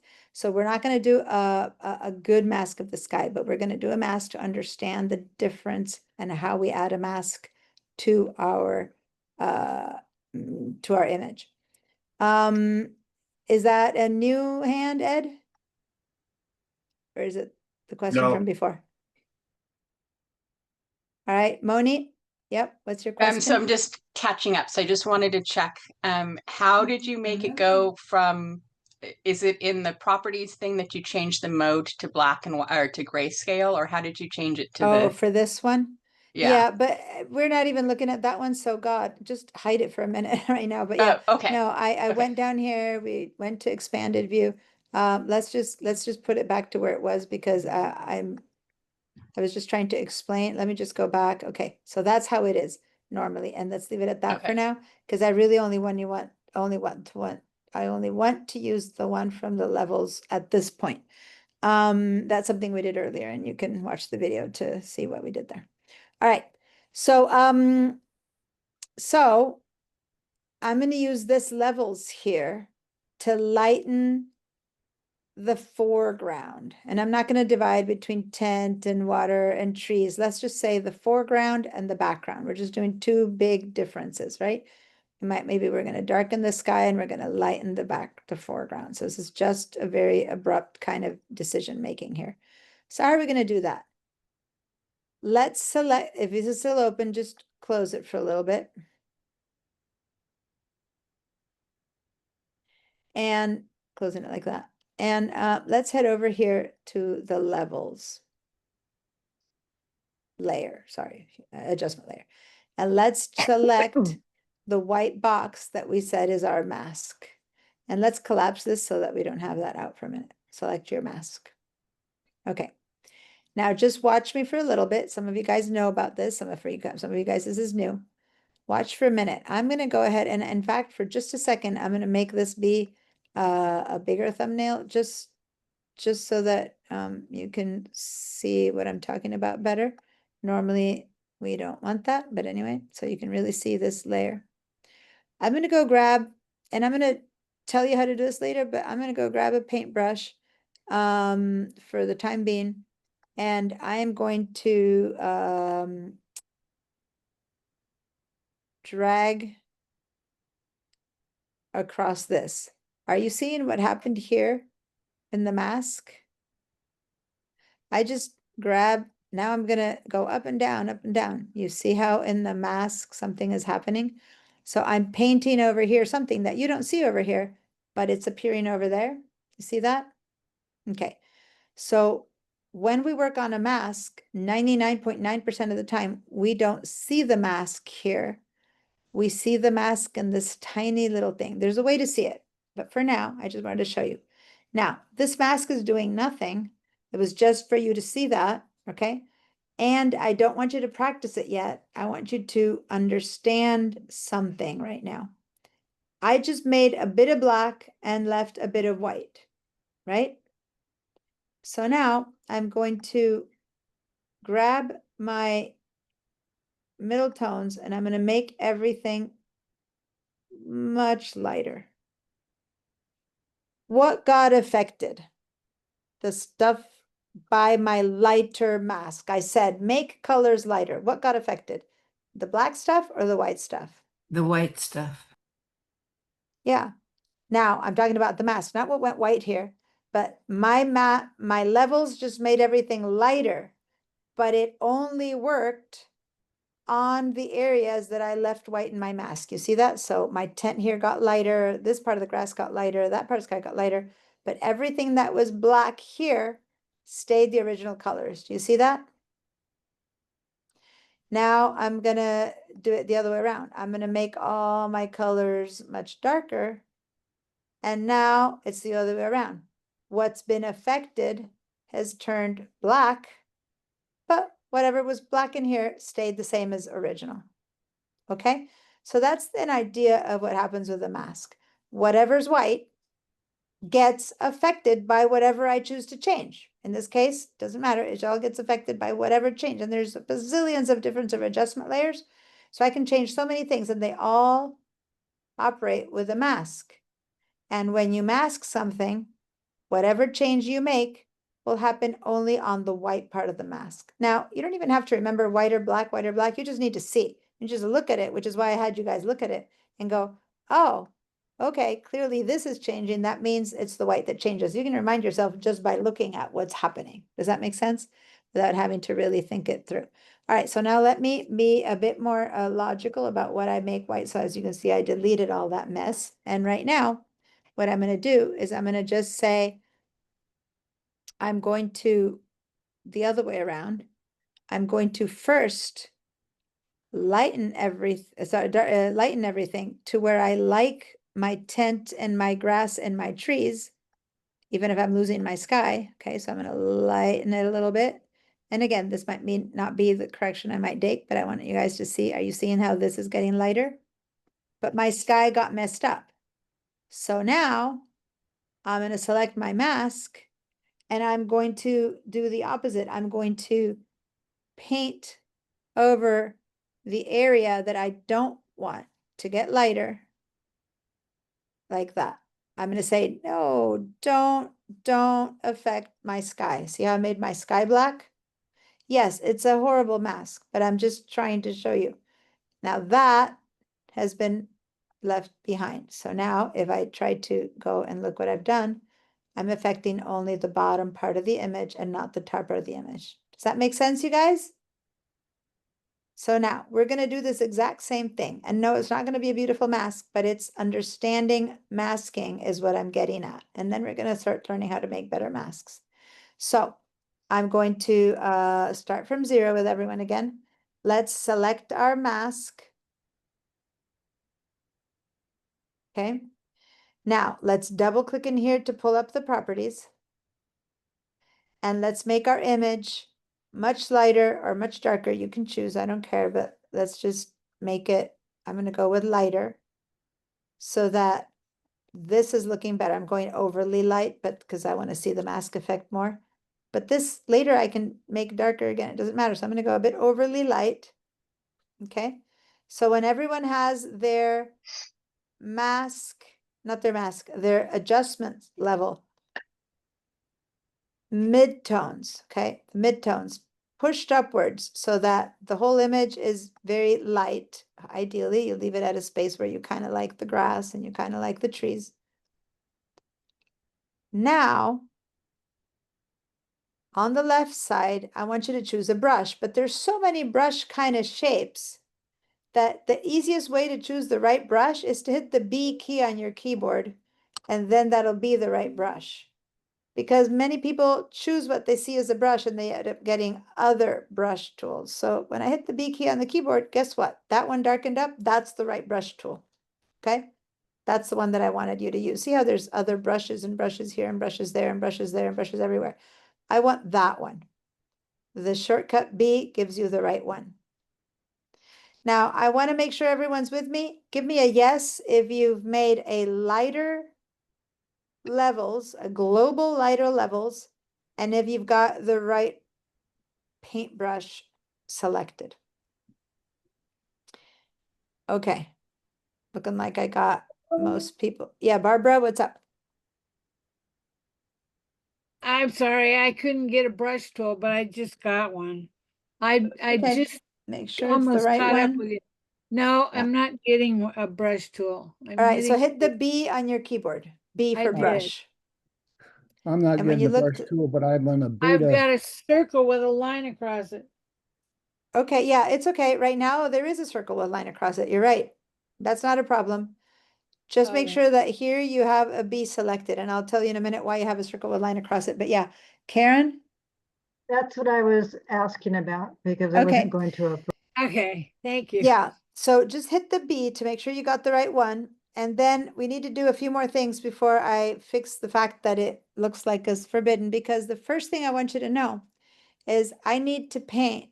If this is white, then I need to paint with black. If this is black, I need to paint with white. So since this is white, I need to go get some black ink. How do I get that black ink on this paintbrush? Go all the way down to this area right here. Okay. So I'm going to go with my brush all the way down to this area. And I'm seeing like brown and white, and you guys might see black and white, and whatever you see, it doesn't matter. Just to start with, click on this tiny little black and white that you see right there. Ding. Just click on that little tiny black and white thing that you see. Now for sure, we all have pure black and pure white. Now, okay. you might have pure white and pure black. So we can click on this little double-headed arrow to switch it back and forth to get pure black or pure white. The color that my paintbrush picks up is the one that's in the foreground, not the background, foreground. So I'm going to flip this until I get black on top. Now, I want to show you a trick. I hate clicking on this little guy because it's so tiny and it's hard to grab. So I actually use my X key, X, X, X, X, and see how it switches? X, X, X, X. Every time I hit the X, it goes from front to back, front to back. We're going to need to know how to go from white to black, white to black. So just practice that one. That's a really good shortcut to know. Sure, it's an X, nothing else, just X. Okay, so now once you have black on your paintbrush, okay, now in order to see our paintbrush, and why you guys are seeing the forbidden is because we're not in the mask. We are in the tools. So we need to select our mask. Now we're seeing a circle. This circle is our paintbrush. Now you might be seeing a tiny circle. You might be seeing a big circle. This circle is your paintbrush. You won't see a little paintbrush icon. You'll see a circle. How do I make it get bigger or smaller? I am using the keys on my keyboard, the bracket keys that are to the right of the letter P. So to the right of the letter P, you have some brackets that open bracket, close bracket. I'm going to tap on the ones on the left. Each time I tap, it gets smaller. Tap on the right. Each time I tap, it gets bigger. Okay, smaller and bigger. Let's get it somewhere like yay. Okay, Yes, Sharon? I'm not seeing the black square. That one there? Yeah. Okay, so it is possible that you have, don't see all your tools because you have a different resolution going on. If so, before I have you share your screen, go to the top of your tools and see how there's this tiny little double-headed arrow at the top of the tools. If you click on that, your tools see will it. double up and now you'll see it. It's Okay, just I that see it. it's too long and it falls outside. So then you need to double them up and then there they'll be. Okay, Thank you. you're welcome. I've got two again too. I don't remember how to make one. Just click on that little double-headed arrow right there. Dong, toing, Double-headed toing, arrow. toing. So look at where my mouse is. Wiggle At the your top mouth of the again. Okay. okay, at the top of the tools, there's two little double arrows. Oh, I Ding. meant I've got over on the right. On the top of the toolbar. It's at the top of the toolbar on the left side. So this is your No, no, toolbar. That's not where I have two columns. Oh, well then since I'm talking about Over that your with you know, Sharon, your actions and history and there's that's two. okay. Just live with what you have right now. Okay. It's okay. Just be with what you have. Let's grab the brush. Let's grab this. And let me see, had I done my adjustment already? Yeah, I've got my adjustment ready. Okay. So now I go to my mask and I go, ew, I hate what this adjustment has done to my sky. So now let's start painting. And you're like, what color am I painting? You're not painting a color in the image. You're painting black on the mask. So the sky should be looking like it used to look again. And again, I'm not saying that you're going to do a good mask. I'm just saying that you're learning what a mask is doing. It's hiding, right? From the effect of your adjustment, it's hiding the part that you don't want to adjust. I'm going to clear your answers. And if this worked for you, give me a yes. If you need help, give me a no. And Karen, your hand was up. So what's up? How can I help? I missed where you were increasing and decreasing your brush Okay, size. What I would you went to the keyboard. Go look for your letter P. And to the right of the letter P, you see some brackets there, curly brackets and square brackets. Those two, the left one makes it smaller, the right one makes it bigger. So tap, tap, tap, tap. Did that work? Oh, It works. Thanks. Okay, Sharon?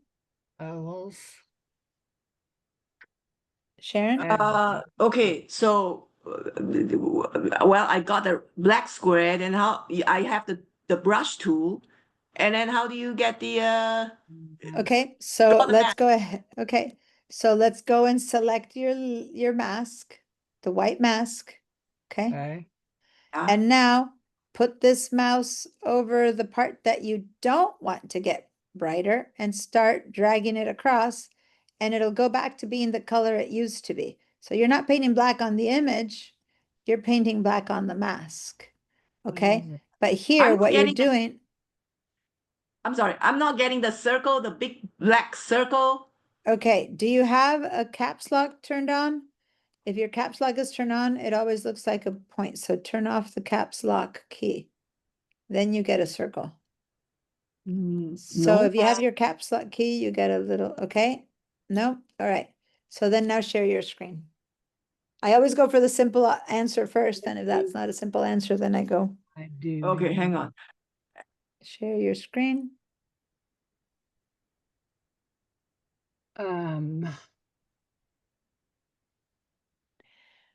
All right, so you have the brush. Yeah, oh, you have white, by the way. You want black ink. So go over here and switch the color so that you get black ink because right now. So go ahead and no, that's not how you do it. You click on this little arrow right there, little double-headed arrow to switch black to white. There. Now you have black ink.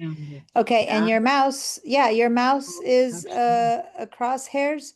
So there's two options. It's either too small or you have your caps locks turned on. Now I have a feeling it's too small because I see up here that what you have is a brush size 13 pixels.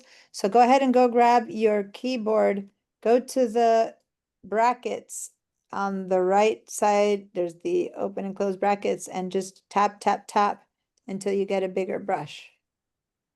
Bracket? Yeah, go to the letter P on your keyboard.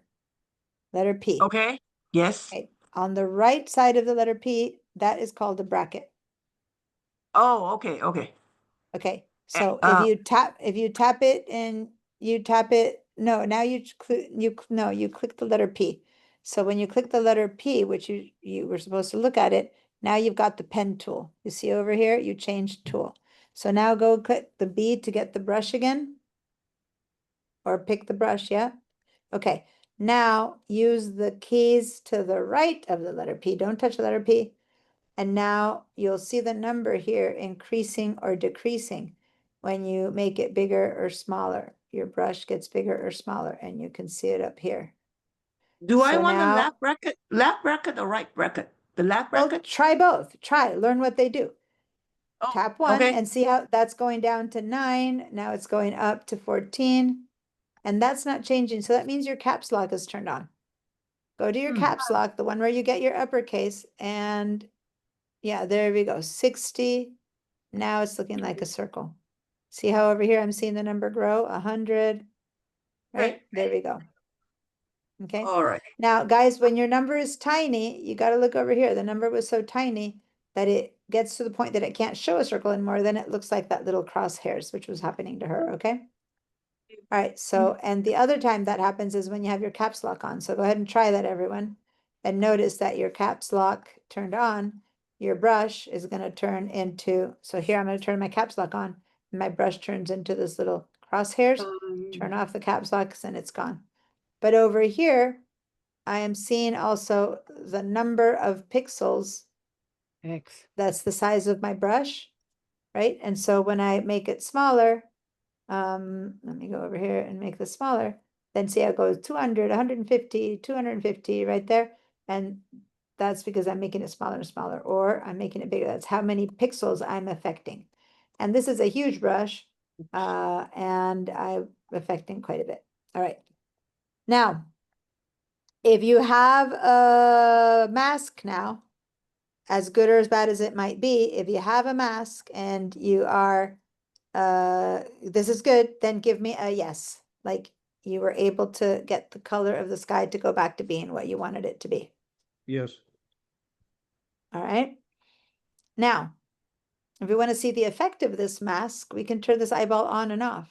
Boom and boom. That's what it was before, and this what it is now. So it's non-destructive. I can just say, no, I don't like that mask, and turn it off and not use it, or I can turn it on and use it. Okay? Now, let's go back and let's paint some of those trees at the beginning over. Just like we went a bit too far, right?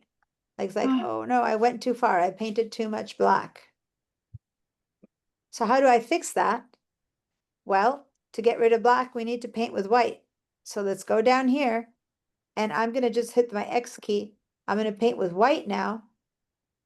And I'm going to paint over the stuff that I didn't mean to turn black, which is the trees. Does that make sense? I get rid of black by painting white. I get rid of white by painting black. And now I went over and I did too much of the sky. So now to make that better, I need to now get black again. So I'm going to go get black again. And now I'm going to go ahead and paint black again. Does that make sense? How we're going back and forth and back and forth? Deanna, could you also push Command Z and just undo the last? Yes, you can always undo, but right now the tool of knowing when to paint white, when to paint black is what I'm teaching. And yes, you can always, it was a mistake, Command Z and undo, but this is different. Sometimes you need to make a mask and then go in and like hand paint it in. You're going to have to know when to paint white, when to paint black. So I'm just saying black eliminates white and white eliminates black. But yeah, if you make a mistake and you suddenly go, wah, yeah, Command Z and you undo that mistake. Wah, Command Z. But Now my goal is to show, yeah, if you made this dark and you didn't want that to be black, see in my thumbnail, then I switch back to white and I paint over my black, and now I get white again, okay? If that's working for you and you're able to make it back and forth, black and white, that's the basics of masking, okay? Most of the times, as masks get better and better, we don't make many masks of our own. We at most adjust and modify existing masks. But many times we can have masks be done in much more automatic ways. That said, I always end up fixing a mask by hand. So no matter how good the mask is, it's rare that I won't want in and touch it or lighten it or darken it. And I'll show you what I mean by lighten or dark or modify or something. So no matter how good the automatic masks have gotten, I will keep working on the mask after it's been done automatically by adding black or white. Okay. Now, let's go ahead and this time say, oh, well, I would rather have another mask. So this mask has lightened our foreground too much, and no problem. I can double click on the properties again right there. And now I can say, well, maybe that was too light, that was too dark. But now everything I'm doing only affects the white part of the mask. Does that make sense? So now I can fix it and go, okay, well, maybe I had gone too white. Maybe I can back off a little bit and maybe that's enough or something. Now I have a feeling that I would probably need a lighter mask there than there. But anyway, this is just an abrupt, gentle, a very brusque, abrupt idea of what you can do, right? So I am now manipulating only the white part. Right. So how about if we now want to, now let's close that mask either by clicking on this little guy right there, on and off or whatever. And now what if I want to do the other, what if I wanted to darken my sky? Because, you know, if I take this off, eyeball off on the one that I did, right? And if I look at this, I go, well, maybe the sky might be better if I darken it a little bit. How do I make a mask to just darken the sky? And yes, I know those of you who know we could inverse and copy the mask, but now we're going to make another one by hand again. Oh. And what we're going to do just to practice is we're going to do it one more time and then we're going to take a break. We're going to go down to the circle. We're going to do another levels. So now we're just doing another levels. So now we have another layer has been created. Okay. And now I'm going to go ahead and say, well, I want to darken the sky. So let's grab that middle tone and let's make the sky darker. I'm going to make it really ridiculously dark. What happened there? Did it affect everything or just the sky? I don't know. It looks like I'm undoing what I did before. Now everything is dark, right?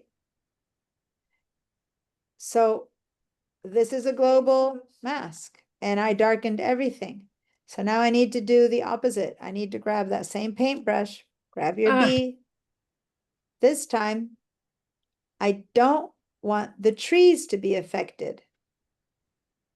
And if the trees are being affected and they're white, then I need to grab some black and start painting over my trees, right? Because I wanted my trees to stay whatever. And I can make my brush a bit bigger because this is bigger and I can just grab like that. And now I basically can make a big black area in the bottom. And yes, it's a horrible mask and there's areas in the middle that are being touched by both. But now my bottom area is black. And so the bottom is being affected by one and the top by the other. And I'm going to actually move my levels up there. So that one affects my sky. This one affects my grass. Okay. So now I'll double click and I'll make my sky lighter or darker to my heart's content. But I'm only affecting my sky. Does that make sense, you guys? If all of this is working, not that you've got a beautiful image, but if you get the concept of masking and how you manipulate an area separately from another by having different masks set up and how you can modify each mask area differently, then give me a yes. Any questions? Raise your hands.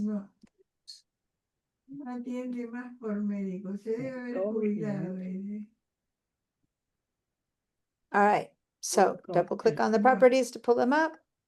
Make it lighter or darker. I mean, as far as I'm concerned, to really correct this image, we would need even much more masks than 2. But right now, I'm not trying to correct the image. I'm trying to teach you guys masking. All right. If I see yes on everyone, we're gonna go on a break. If someone has a question. Oh, let's take, oh, duh. Let's do, I forgot. We've done so much work. Let's do a screenshot. Let's open one of these guys before you do that. And let's do a screenshot of our image Okay. with our properties open, our histogram open, and our thumbnails. Okay, so I want the screenshot to include the work. I don't just want to see whether the tent and the sky and the trees look good. I want to see the work. This is what I care about. Okay. So give me that. And then let me give you the Padlet again. I put it, let me get that Padlet. Here it can be changed and Copy link to board. Okay, there's the Padlet link again. Okay. And now I want everyone to post their work. And I'm going to post this thing here and I'm gonna write masks, masking. where'd it go? And this is gonna be 2 masks. One is making the sky darker and one is making the Last few tools in. foreground, let's say, lighter.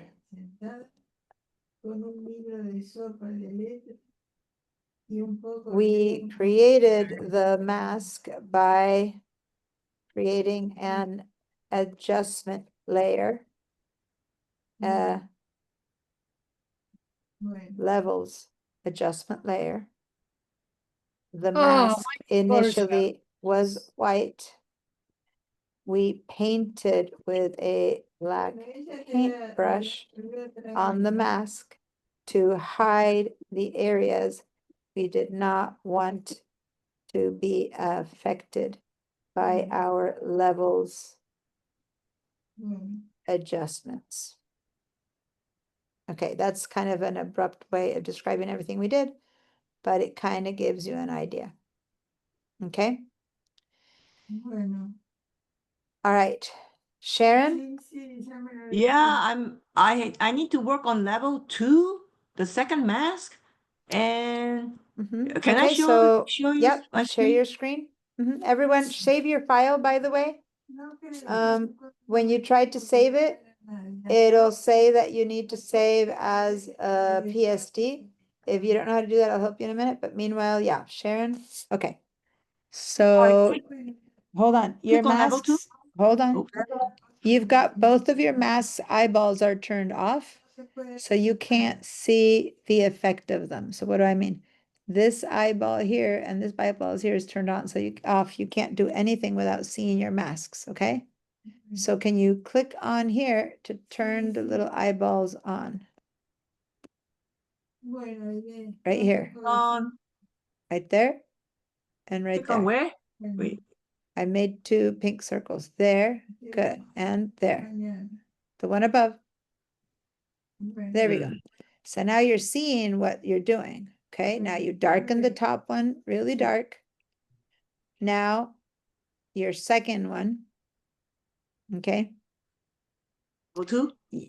Yeah, but first you need to make it do something. So go to the properties first. Double click there. Okay, so what do you want? Do you want the sky to be lighter or darker? Do you want the foreground to be lighter or darker? What's the point of your level 2? You need to decide. the foreground to be brighter, lighter. Okay, so So- then go and move this little guy and make your mid-tones. Yeah, move your mid-tones over. Yep. Okay, About this, well, yeah. if that's what you wanted, you got it. Your midtones are lighter, but now you've lost your sky, right? So now you need to go into your mask and you need to hide the sky from the effects of this lightness. Okay, so click on the mask. Now with your paintbrush, start painting over the sky. And you might need to make a brush bigger so that you go a little faster, but ultimately it doesn't matter. It's just you're doing it right. That's what you need to do. Does that make sense? This thing I do it. Okay. Yeah, just get it out of the way once you're okay. Good enough. All right. And then Now Yep. turn off the effect of each one at a time. Now it seems to me that you kind of redid your levels like what you did and undid since your masks are the same. Seems to me that the first time you had darkened your background and now you lightened it. So you're doing the same thing twice. Instead of once for the top and once for the bottom. Let me show you what I mean. Turn the eyeballs off of this one. Turn the eyeball off of this one for a minute. This one, if you turn it on and off, what you did with this levels, I think, is to darken your front. So go turn this eyeball, turn the top eyeball on and off. On and off. So what you accomplished there is you darkened your foreground, but you told me you wanted to lighten your foreground. So that isn't, you're the one who had darkened it, is what I'm saying. So let's fix Oh. that. Okay. Go Yeah. ahead and now turn this one on and off on its own and see what this one is doing. That's lightening it.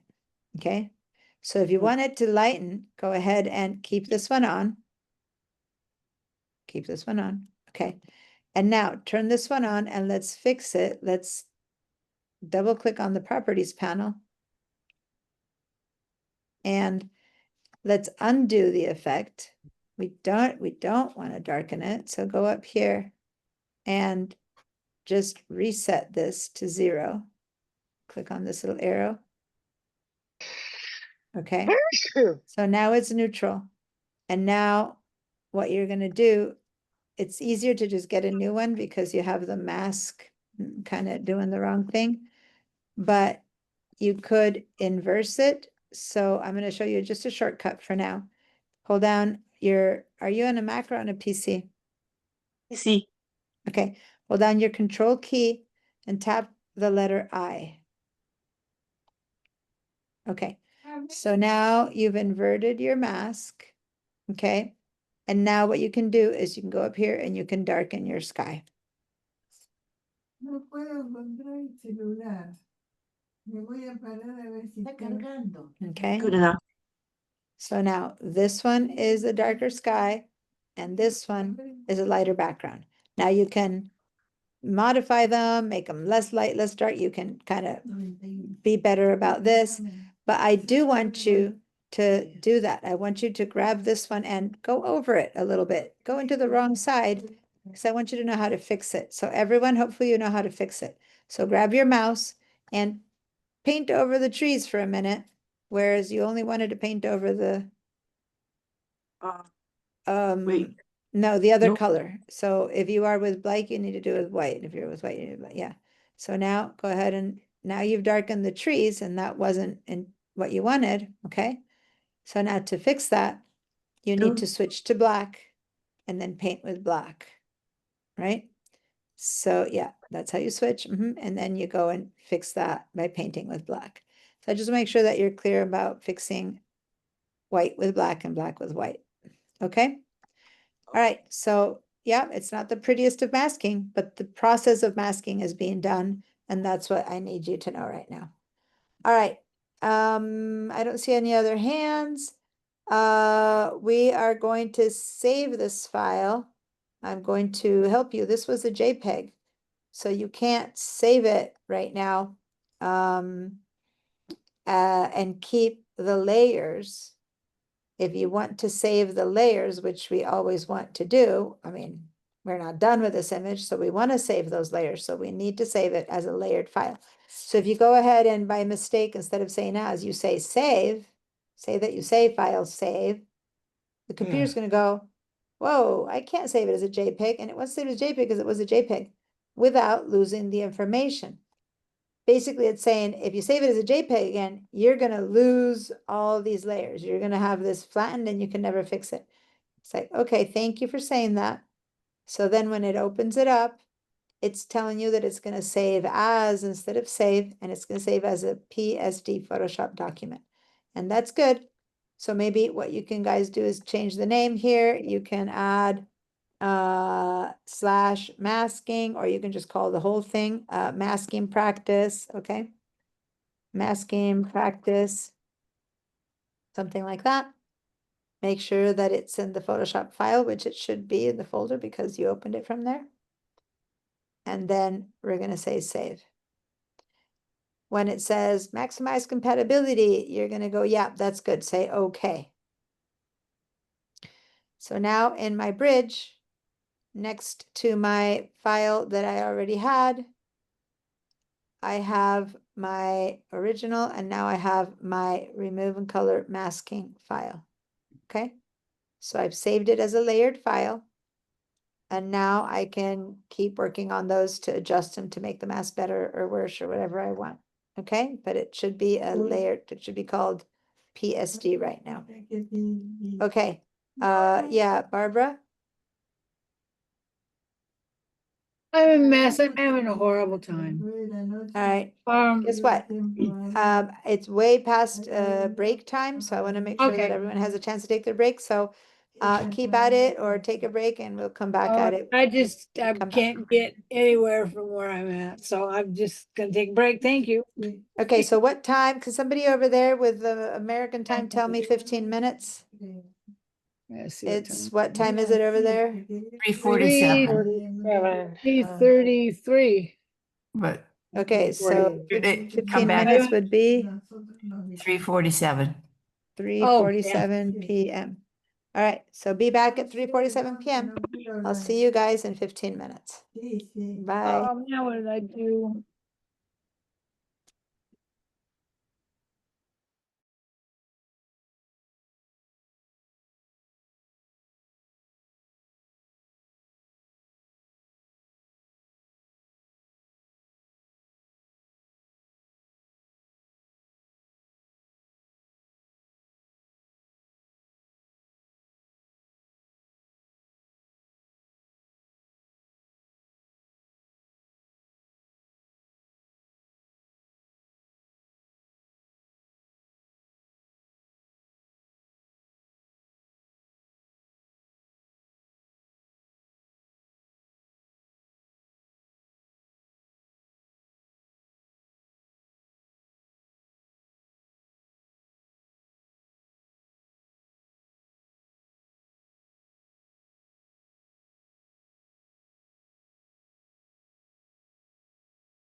Hello, I'm back. Hello. All right, so if you guys are back, give me a yes, or if you are the people who turn on their videos, then just turn on your videos. If you don't turn on your videos, give me a sign of life. And here we go. All right, so hopefully everyone posted on the Padlet. Let me make sure while everyone's trundling back. All It- right, lots of Deanna, posting. I Yeah. didn't, and I'm confused about something. I'm not quite sure. But Can what? I just review? Of course, share your Okay. screen. May I? Okay.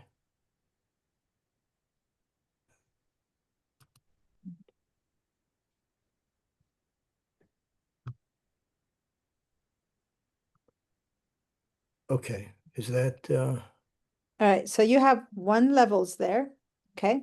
Once Right. one layer. Now, wait, you left it. Go back to it. I need to get the view out of, I gotta Oh, you change. have the zoom in the way. Okay.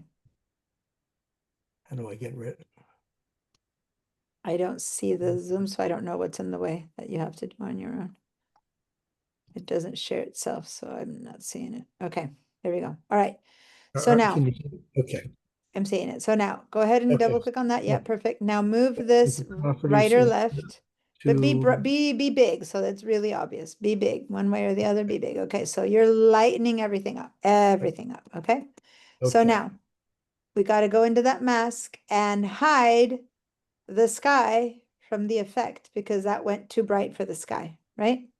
Right. So now grab your paintbrush, which you already have in your hand, and you already have black, so life is good, and start painting on the sky. Perfect. Great. And now when you look at your mask, it's half black. Perfect. Oh. Now let's make another layer, levels, and now let's make this one be dark because you want to darken the sky. So let's make it be dark. So grab that middle color and drag it I'm to. dark, I just darkened the sky with my previous, No, you didn't darken the sky. You made it back to the normal. What you did is you lightened the bottom. That's important to distinguish. You didn't darken the sky. You had lightened it too much and you showed its normal color again. So look at what I'm saying. Go over here and turn this eyeball off. That's what you did. You lightened the front, but see how the sky, turn it on and off a bit. it's the same, yeah. The sky is the color it used to be.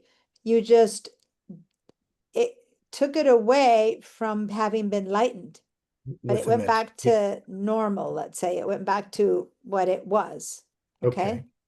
And now with this one, we're gonna darken the sky, but everything's gonna get darker. So go with the midtones at this point, I would recommend, yeah. And go over to the right. Now you darken the sky until you like it, or we're exaggerating here, okay? And now you're like, whoa, I need to hide this from the effect of that. So now with your mask, you cover this, okay? That's where I got confused, okay. Yeah. And the whole point is that right now we're being really, blah over it. So the middle is a mess. But the important thing is that you can turn the eyeball on and off and go, what did I do to this one? Oh, okay, I darkened the sky. And what did I do to this one? Oh, I lightened the bottom.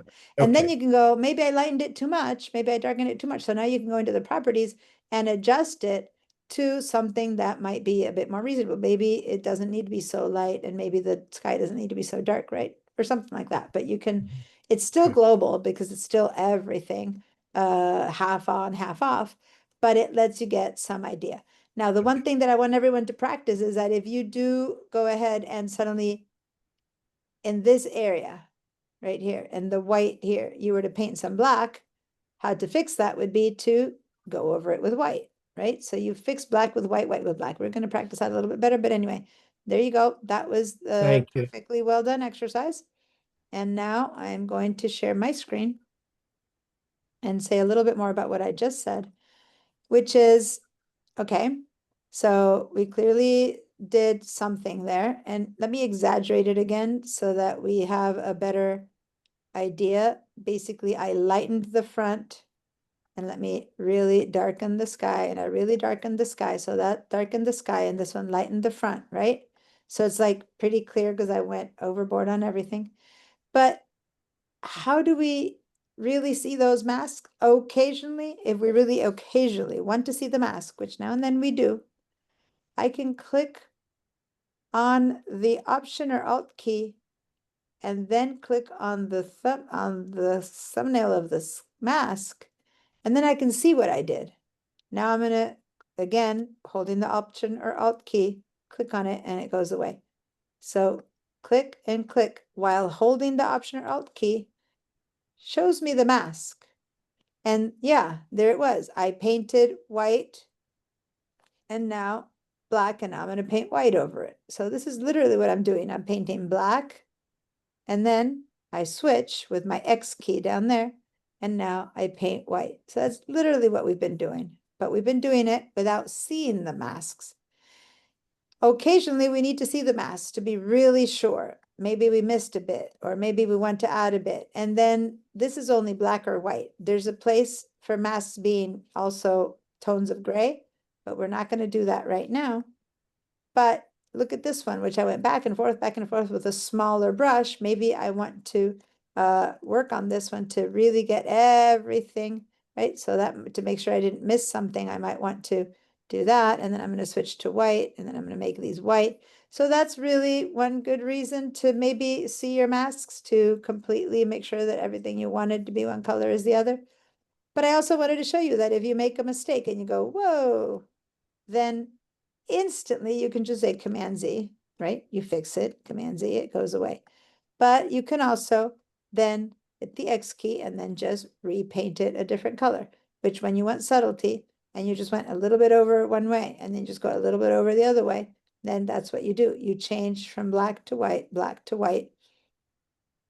Okay, so if I paint black, black over here and white over there, I just need to switch color and now paint black over the white. Okay, now without seeing the mask, by holding the Option click, we're doing that here. So I'm going to go ahead and paint too much into the tree, and now I'm going to switch to white, and I'm going to paint it away again. Okay, so that we can fix that issue. Now, when it becomes important to be good and detailed about it, we'll know how, when I mean switch from black to white, white to black. Okay, now if I turn these two off, that's how it used to be. Now I have very crazily light in the front and very crazily dark in the back. So when I turn both on, I have that weird thing going on, but I have definitely worked on it in a way where I am, now I'm going to go a little bit, I mean, the mask is still horrible, but now I'm going a little bit less crazy. And I have done a masked modification instead of a global modification. Now, what if I wanted to darken the tent? Well, I have a mask here that's darkening my sky, right? So could I maybe make another little white spot in this mask? I'm going to make sure that I have white on my brush because I'm going to paint in this black area. And now I'm going to go ahead and see if I can paint this over this tent. Make it bigger. Sorry, I'm going to make a bigger mask to just do it quickly because this is just a quick little. And now I have added, right, a little area here to that mask. So now I'm doing the tent and the sky. Now I normally wouldn't choose to do it on the same mask, but I'm showing you how it doesn't need to be connected. It could be, if I look at this mask, now I've made that little hole in there. Does that make sense? Now, ideally, if I really wanted to do that, I would make a third mask for just the tent. But I can now, when I back off from such a light sky, we might discover, you know, that might work. A little bit darker sky and a little bit darker tint might be better, even though I had lightened it up with this. Or plan B, now I'm gonna undo what I've done. So I'm just doing over here. I'm gonna show you a little bit. Well, I'm not gonna show you history yet. I'm not gonna show you history yet. I'm gonna go ahead and paint with black over here because I didn't like that. Oh, sorry. Painting with white. I'm gonna paint with black over here because I didn't like that. And instead, what I'm gonna go is, well, that's silly. Why would I paint with black over there when in fact it originally was darker and I lightened it with this mask? I had lightened it with this mask. So now I'm gonna go to the mask where I had originally lightened it, and I'm gonna take off the lightening effect. I'm just gonna keep the lighten on the grass and the trees, and I'm gonna paint some black on this one here, right there, right? So I'm gonna just go ahead and paint some black on there. And now what I'm doing is I'm leaving the tent as the only neutral piece. This one isn't being affected by either piece, right? This and this change, but if you look at my tent, that's not changing, and that's not changing. So, well, I have a little tiny tip there, but so now this one is the only part of the image that's got its original color. Got it? If you keep your eyes only on that, on the tent, that's not changing the tent, and that's not changing the tent. Got it? So I have basically just affected the grass and the trees with one and the sky with the other. So over here, instead of level 1 to level 2, we could just double click on the levels 1, double click on it, and call this one grass and trees. And maybe I want to keep the word levels in there so that we remember that what we did is a levels adjustment. Levels, grass and trees, and then this one is going to be levels, sky. Right? So then I'll know which one is which, because the masks sometimes are hard to read, but the names are good, which is why I said I don't really want to have huge thumbnails. I'm going to go back to middle-sized thumbnails because it's important to also read, and because there's other stuff that we do on this part of the mask, but also so that we can have names, because when you have a lot of masks, you want to do that. And let me just show you really quickly, when I say a lot of masks, going back to Ed's, these are not masks done in Photoshop. They're done in Camera Raw. But look at how many masks he has here. He has a sky, he has a mountains, he has a vegetation. He has an artificial ground, which is the sky, the tarmac, and then he has natural ground, which is, I guess, this ground right there. So he has 1, 2, 3, 4, 5 different masks going on there. Okay. And yeah, that would be, you just look at this and you go, well, it's just one photo. But yeah, it took 5 masks for Ed to get it where he wanted to. In fact, he had already done adjustments first, and then he added the masks. Okay. Yeah. And that's what it might take, or much more, or much less, depending on the image, right? To fix an image to your heart's content, because ultimately it's subjective to what you want. All right. So if all of this makes sense and you made it work, and yes, we don't have a gorgeous image, but you totally like, oh, okay, I'm beginning to see what you're talking about. I just need more practice. If that's where you're at, then give me a yes. Well, hold on, there's some yeses from before. Let me clean your answers first. Okay, give me a yes if you're good. Give me a no, or raise your hand if you have questions and want a bit more. Otherwise, we're gonna start working on getting this to be a bit more accurate, a bit more specific. All right, so Barbara didn't come back. You had questions, but she's not here, so she can't help. Colette, there's your thing. Okay, Karen, yes. Yeah, for some reason now, after I came back from the break, when I hit my mask, like the one I'm masking my trees, and I have it on black, but my paintbrush is not adding to my mask for some reason. So are you maybe on the wrong color? Maybe you're on white or black instead of black or white, depending on what you need to be. So Yeah, go and I'm on check your black. color. I'm on black, and then I hit the box, the white box. Okay, so when you said I hit the box, let me say, if what you're doing is you're clicking on the box, this is what you get, something called a color picker.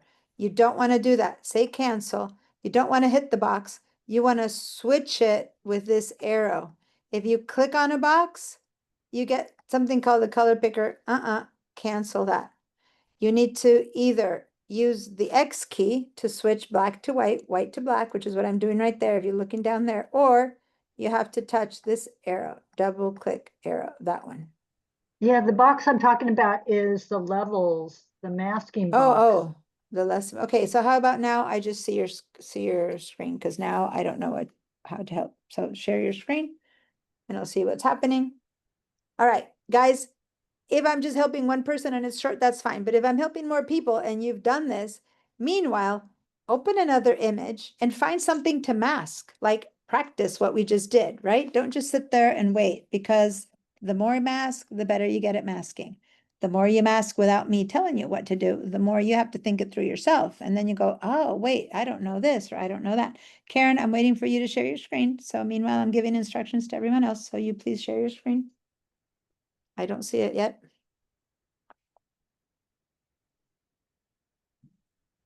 Do you need help with sharing? You're muted, so if you're talking to me, I have no idea what you're saying. Karen? I'm working on. Okay. So it's share and then share again. It's 2 shares.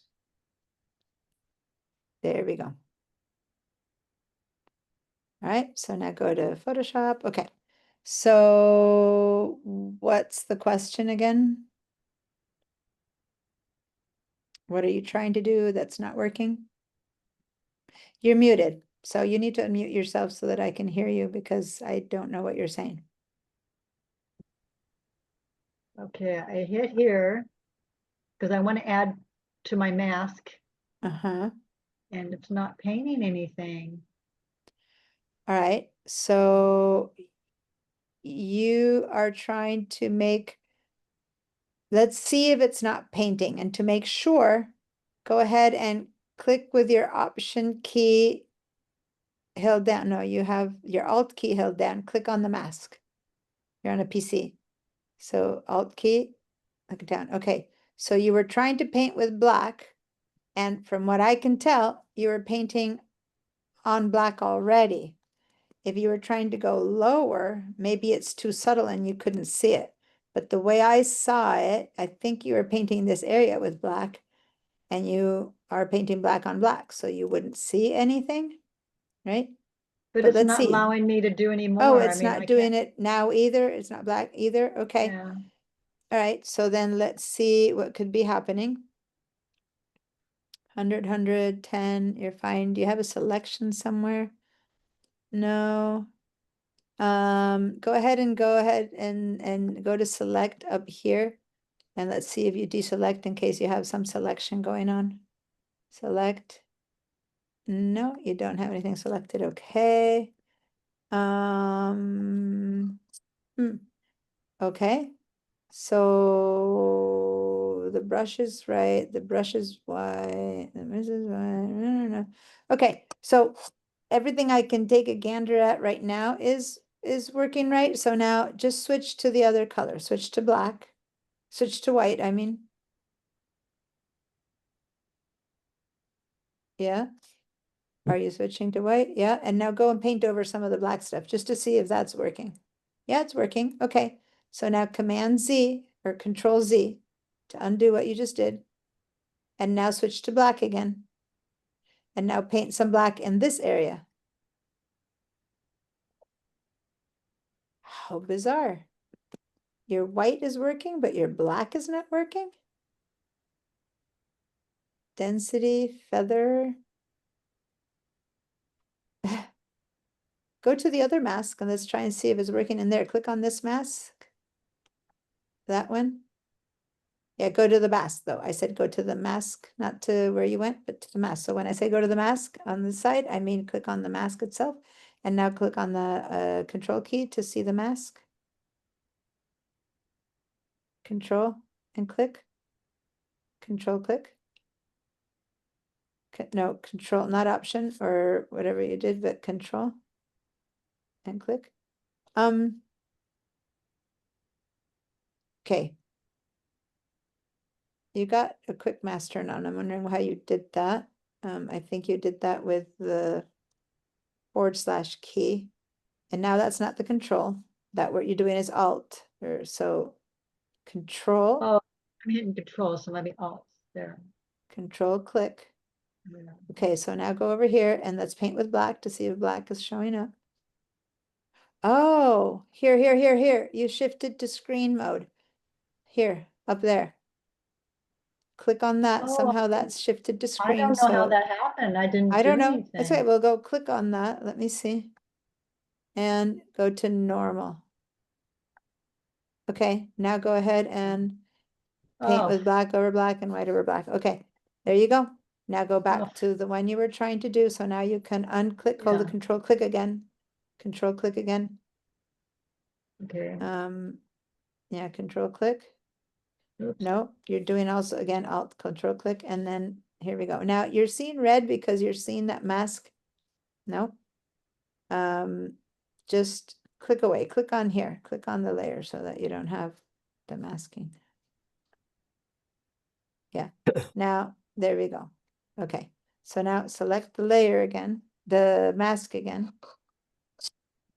Hold on, let me take all my pink stuff out. Click on the mask again without any other thing clicking.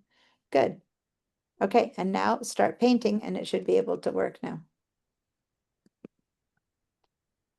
There we go. Okay. It's not doing anything. Oh, yes, it is. Oh, yeah, you just did that. Oh, yeah. Go ahead and do undo. See how it's Oh, okay. doing? Yeah, it's just subtle. That's why for learning, I usually have people make a very abrupt mask. So it's okay. really crazy and it doesn't look Okay. good, but you really see it. Then you can go back and make it the subtle. Once you know what you're doing and you look where you're going, you'll see the changes. But at first, since it's subtle, you're like, I'm not sure I'm seeing anything. But no, it is. It's just that you have a mask that's more reasonable versus the one I made, which was really intense. But the real intense helps you learn. The reasonable one is what you do once you know what you're doing. Okay? All right, I'm going to clear your answers, and hopefully meanwhile you guys have been practicing on a different image, and when you practice on a different image you come up with different solutions and suggestions. For now, unless you have something good that you want to post on this on the Padlet for me to see, then let's come back and continue with my image. So let me share my screen.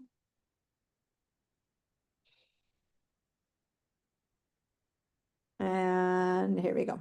Okay, so now I'm leaving the paintbrush, okay? I'm going back to my selection tool at the very top. And just as a quick comment, since these don't interact, like they act on different areas of the image, if I have one above the other, there shouldn't be any difference because one is acting on one side, one is acting on the other. That's the whole point, right? They are two different areas. But other adjustment layers that I might make that interact with others, it will matter what you know, where they are stacked, if they're stacked above or below or stuff like that, just letting you know. But in this case, it doesn't really matter. Okay, now let's go ahead and save. If you haven't yet saved, save again, because now you've been playing with the mask a little bit more. And now let's turn these two off. Okay, let's go back to not having those masks on. And could there have been a better way to mask these guys? Well, since we're already inside of Photoshop, right? We're going to see what Photoshop has to offer as far as automatic tools. And I'm going to say that right now, the best tools to select the trees and the sky are still going to be inside of Camera Raw. And so we're going to use Camera Raw inside of Photoshop to do an automatic selection and see if this time we don't get this like absurd kind of thing going on, but we get a good mask. Okay, we're going to give that a try. So who remembers what's the first rule of working with a filter in Photoshop. In order to have it be non-destructive, what do I need to do first? Make it a Make it- smart object. Yes. And how I make it a smart object is I go up to filter and I say convert for smart filters. Or I can go to image and say, I can go to layer and say smart object, convert to smart object, which is like, why don't I just go to filter, convert for smart filters? But it is exactly the same thing. In fact, you are being told to enable a smart filter, the layer will be converted into a smart object. So they're basically saying, yep, we're making a smart object. Now, another way to do that would be to right click and say convert to smart object right there. Convert to smart object with a right click. Either of the ways that I just showed will end up giving you a smart object. But I just particularly want to make sure that you understand that smart filters is just a weird way of saying smart object. How will we know we've got a smart object? It's by having this little box appear in my thumbnail. If you have a thumbnail right there, then you have made yourselves a smart object. So once you have that, and since Michael just joined us, hi Michael. This is a good time to get Michael to start since we're starting on something new. So Michael, can you hear me? You're muted, so I can't hear you if you're talking. I just wanted to say that we're opening this image in Bridge, the tent color, the little tent with a background. And then we're opening it inside of Photoshop. We're opening it in Camera Raw.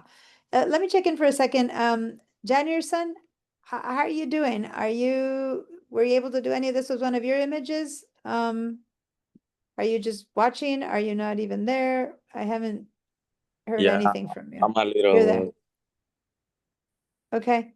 Were you able to open a Photoshop, a photograph and do any of this? Yeah. Yeah. Okay. If you're able to do some of this, I would love it if you could post it in the Padlet and how to get to so I can kind of see where you're at. I just put the link in the chat again for the Padlet, and you just do a screenshot of your Photoshop and then upload it into the Padlet, which if you know how to do, fine, and if you don't know how to do, that's fine too. But I just want to have an idea, because then I'll know how much to involve you in the conversation. I haven't been involving you. I've been helping everyone else, but I haven't been asking with you. But I'd like to involve you. If you're anywhere near doing what we're doing, then I'm happy to keep you going and within the class. Okay. Okay. So let me know. Okay. Okay. So we made a smart object. And now we're going to go to filter and choose Camera Raw Filter. By the way, there's ways of making masks inside of Photoshop that are really good, but it's really hard, and it's been forever really hard to make a good mask of trees and sky, like virtually impossible. Okay? So a few years ago, was it even years ago? Maybe a year and a half ago? I don't even remember that time. Camera Raw, suddenly they developed masks for Camera Raw, which had never had. Camera Raw was forever a very global kind of correction, like this area, that area. Now they have masks where you can actually choose things like sky and vegetation, and they are the best of the automatic masks that are out there.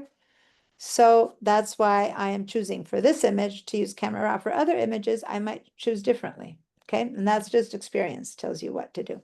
But know that sky and trees has been a headache for eons, and that Camera Raw developed a goodie. So once we have Photoshop Camera Raw open, I'm not going to go to any of these light or color or exposure that we did last time. Instead, I'm going to first create a mask, and then I'm going to use the same tools that we used last week to affect the area that's been masked. So the tools that we learned are the same, just the mask is going to be added. So I'm going to mask the sky, and then I'm going to go to exposure, contrast, highlights, shadows, and make the sky be what I want. Then I'm going to mask the trees, and I'm going to go exposure, contrast, highlights, shadows, whites. Does that make sense? So it's building upon what we already learned, but only to sections of the image. So if everyone's in Camera Raw, we're gonna head over here on the right side where we have our tools. We're gonna go 1, 2, 3, and we're gonna do the fourth icon, which is this little kind of trampoline circle or something. That's the mask. And we're going to just click on it one time. A single click. Excuse me, sorry. Okay, so you want us to, okay, we were in Photoshop and you want us to do the, No, you were in Photoshop. I want you to make this a smart object. Right click, convert to a smart object, or filter, convert for smart filters, whatever what it takes to make this be a smart object. Did you do that yet? I did, it is a smart object. Okay, good. Yeah. Now, go to And then- filter and open Filter. Camera Raw filter. When I did that, I get this checkerboard thing. Camera Raw filter gives you a checkerboard thing. Yeah, I see the photo as a. Okay, let show me your show you. screen. Maybe you're doing it on the layer. Go ahead and share your screen to see what's happening. Maybe you're doing it on the mask instead of on the layer. I don't know. Look. This is what I Yeah, get. so say cancel, and you are applying a filter to the adjustment layer. So say cancel down at the bottom. Okay, I need to move this Cancel. thing. I need to move this thing. Okay, cancel. Cancel this. Okay, see, you made your adjustment layer a smart object. So go ahead and undo that. And guys, I'm going to begin to show you the history panel. This is the history panel, and it really helps me as a teacher and you guys as a users to know what you did wrong and when you did it wrong, because it has a record of your history. So go click on this link right there. Yep, click on that. And then can you grab this and drag it down a little bit so that we see more history layers? So this is a history of the things that you've been doing. Okay, so no, that's go back down. Down okay. there, where you were there. So this is the last thing you did. You converted to a smart object, okay? So now, in order to undo, instead of doing Command Z, Control Z, what I want you to do is I want you to go one layer above this one before you convert it to smart object. So go ahead and select this right there. This one, the one above, yeah.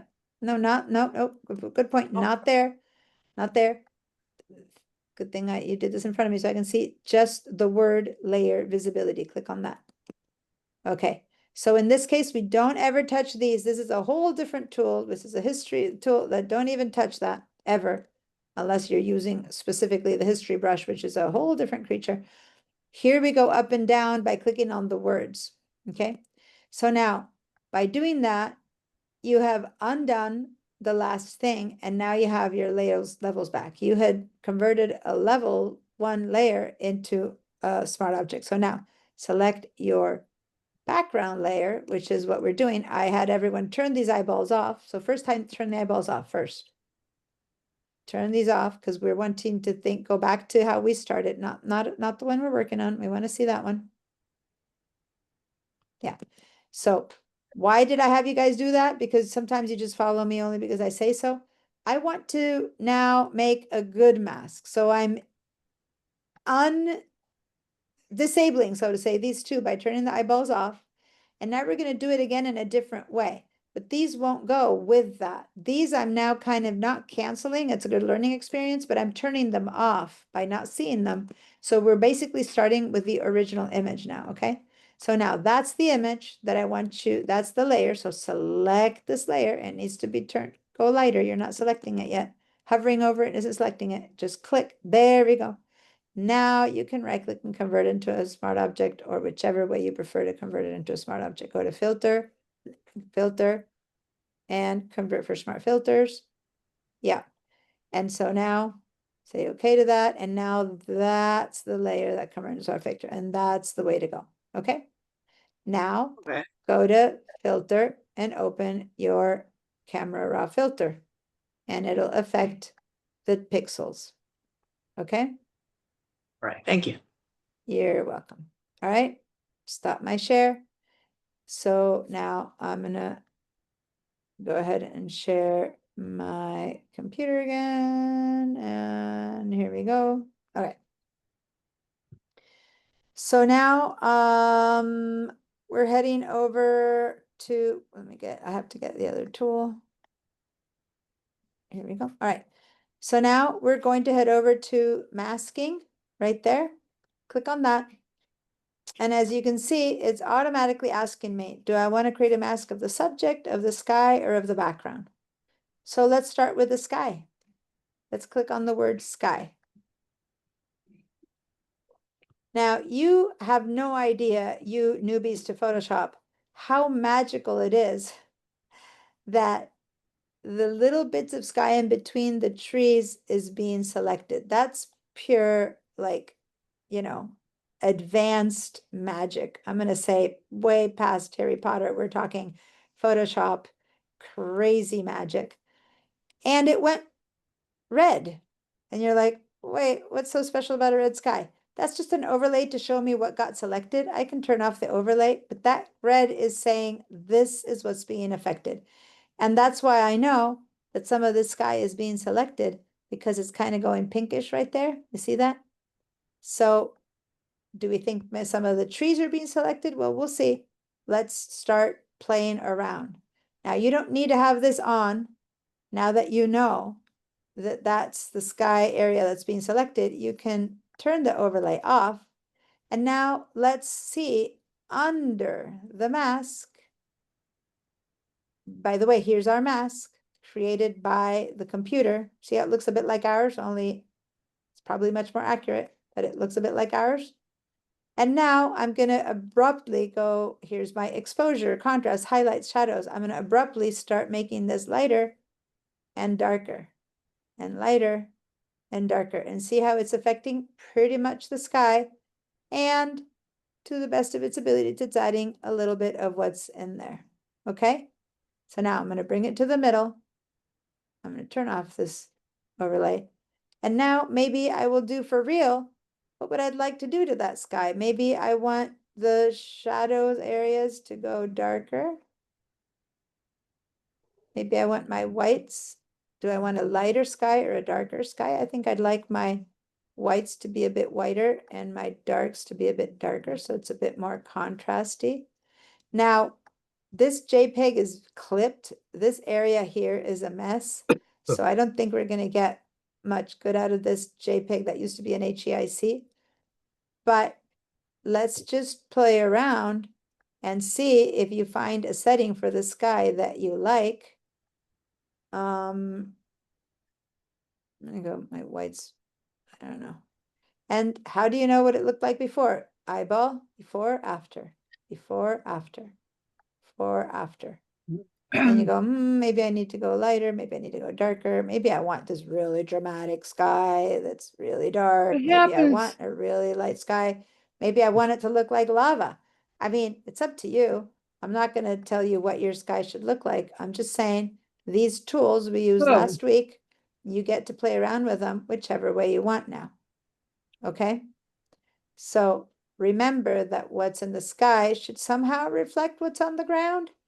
And I'm not sure that right now that sky belongs to the same universe that this ground belongs to. But hey, you know, you can do whatever you want. So now I'm going to double click on everything to bring it all the way back to the middle. And then now, yes, I really don't like to see that the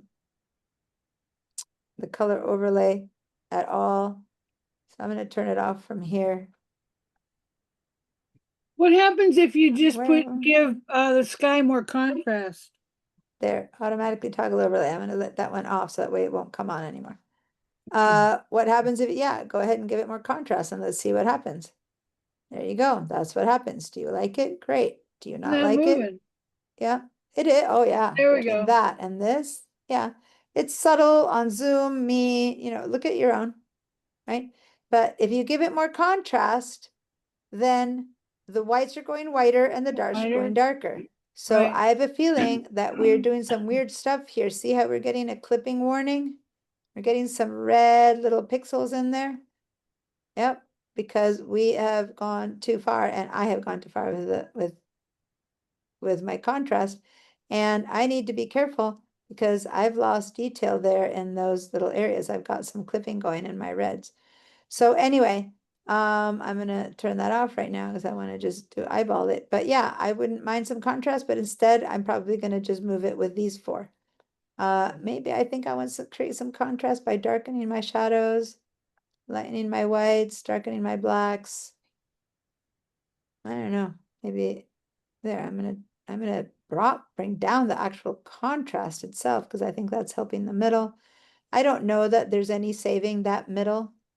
I'm gonna enhance the color with some vibrance, but I think that we're not going too far with that. So I don't know. Let me see that. Let me see before and after. I like that. I'm not being too, okay, I'm gonna be even more abrupt so that you guys can see the changes better, but I'm not necessarily going too crazy with this. All right.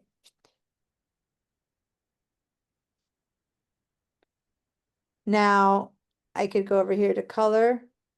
Here's saturation. I could saturate it like crazy. Oh, okay. Or I can just go, okay, I'm gonna just saturate it a little bit just to have a bit more color. But if you're trying to get blue, you're never gonna get blue. This is either sky or sunset, right? There's not like blue in there, so you can maybe get a bit more color in there. Other than that, I'm not gonna go into other color adjustments right now. I'm just gonna let that be our sky because I want to see what happens to the foreground. And this is ultimately, I can change this again, but right now, this is what I'm seeing with the first mask. That area is what got masks when I turn it on. This is what I did to that mask. There we go. Or I can just mask right here and see the effect on, off, on, off. Is everyone ready? Did you do something to your sky? We can come back and adjust it. But if you think you did something that you like to your sky, then are we ready for another mask? Give me a yes, unless you have questions about this first mask. Now we're not learning the subtleties of making a perfect exposure of the sky. We're learning how to use masks in Camera Raw, okay? So if making the mask in Camera worked for you, not whether you like what you got from the sky or not, but if you know how to see the effect of your mask, how to move the parts and pieces that are part of your mask, then we're good. Okay, so let's create a new mask now. So over here we have mask 1, which was the sky. Let's create a new mask way up here, plus sign, create a new mask. And then maybe we're going to have it do the background or the landscape or objects or people. We're not really sure because it's kind of automatic what it's going to consider object. Probably it'll figure out that the tent is an object. Who knows? Landscape, background. I think I would just go with landscape right now to see if it grabs my trees and my green and my river. Let's see. I'm going to just go with automatic. And it's got a choice for landscape. It's like, do you want to grab the sky? And I'm like, no, I already did the sky. How about, do you want the vegetation? I'm like, yeah. Let's click yes on vegetation. How about water? Yep, let's add the water. How about natural ground? Sure, add natural ground. So now I look at this and I go, I don't know that I grabbed everything. Do you see how it's missing some stuff? So here, I'm going to turn these off again and let's see where it missed it. First of all, sky. Nope, we don't want sky. How about vegetation? When I hover over the word vegetation, see how my vegetation is going red? Well, it's hard to point to you because the moment I point, this goes away. But can you look at this area right here and see how it has like this down thing? Now, is that grass going down? No, it's a bush growing up if I close up. So it's actually vegetation. So it's not wrong that that's vegetation. Let me see water. When I touch water, Yeah, it's figuring out water pretty well, except for it's calling that water. It's calling that little bit there, it's calling it water. You see that?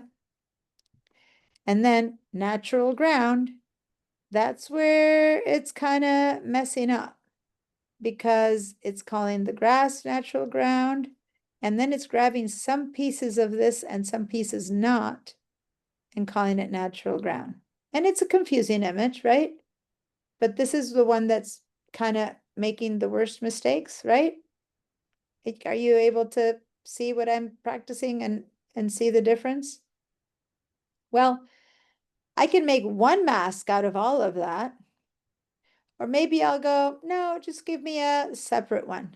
How about give me a water, a natural ground, and a vegetation one, but create 3 separate masks. And then I'll go into the natural ground and I can fix that. Have it add the parts that are missing.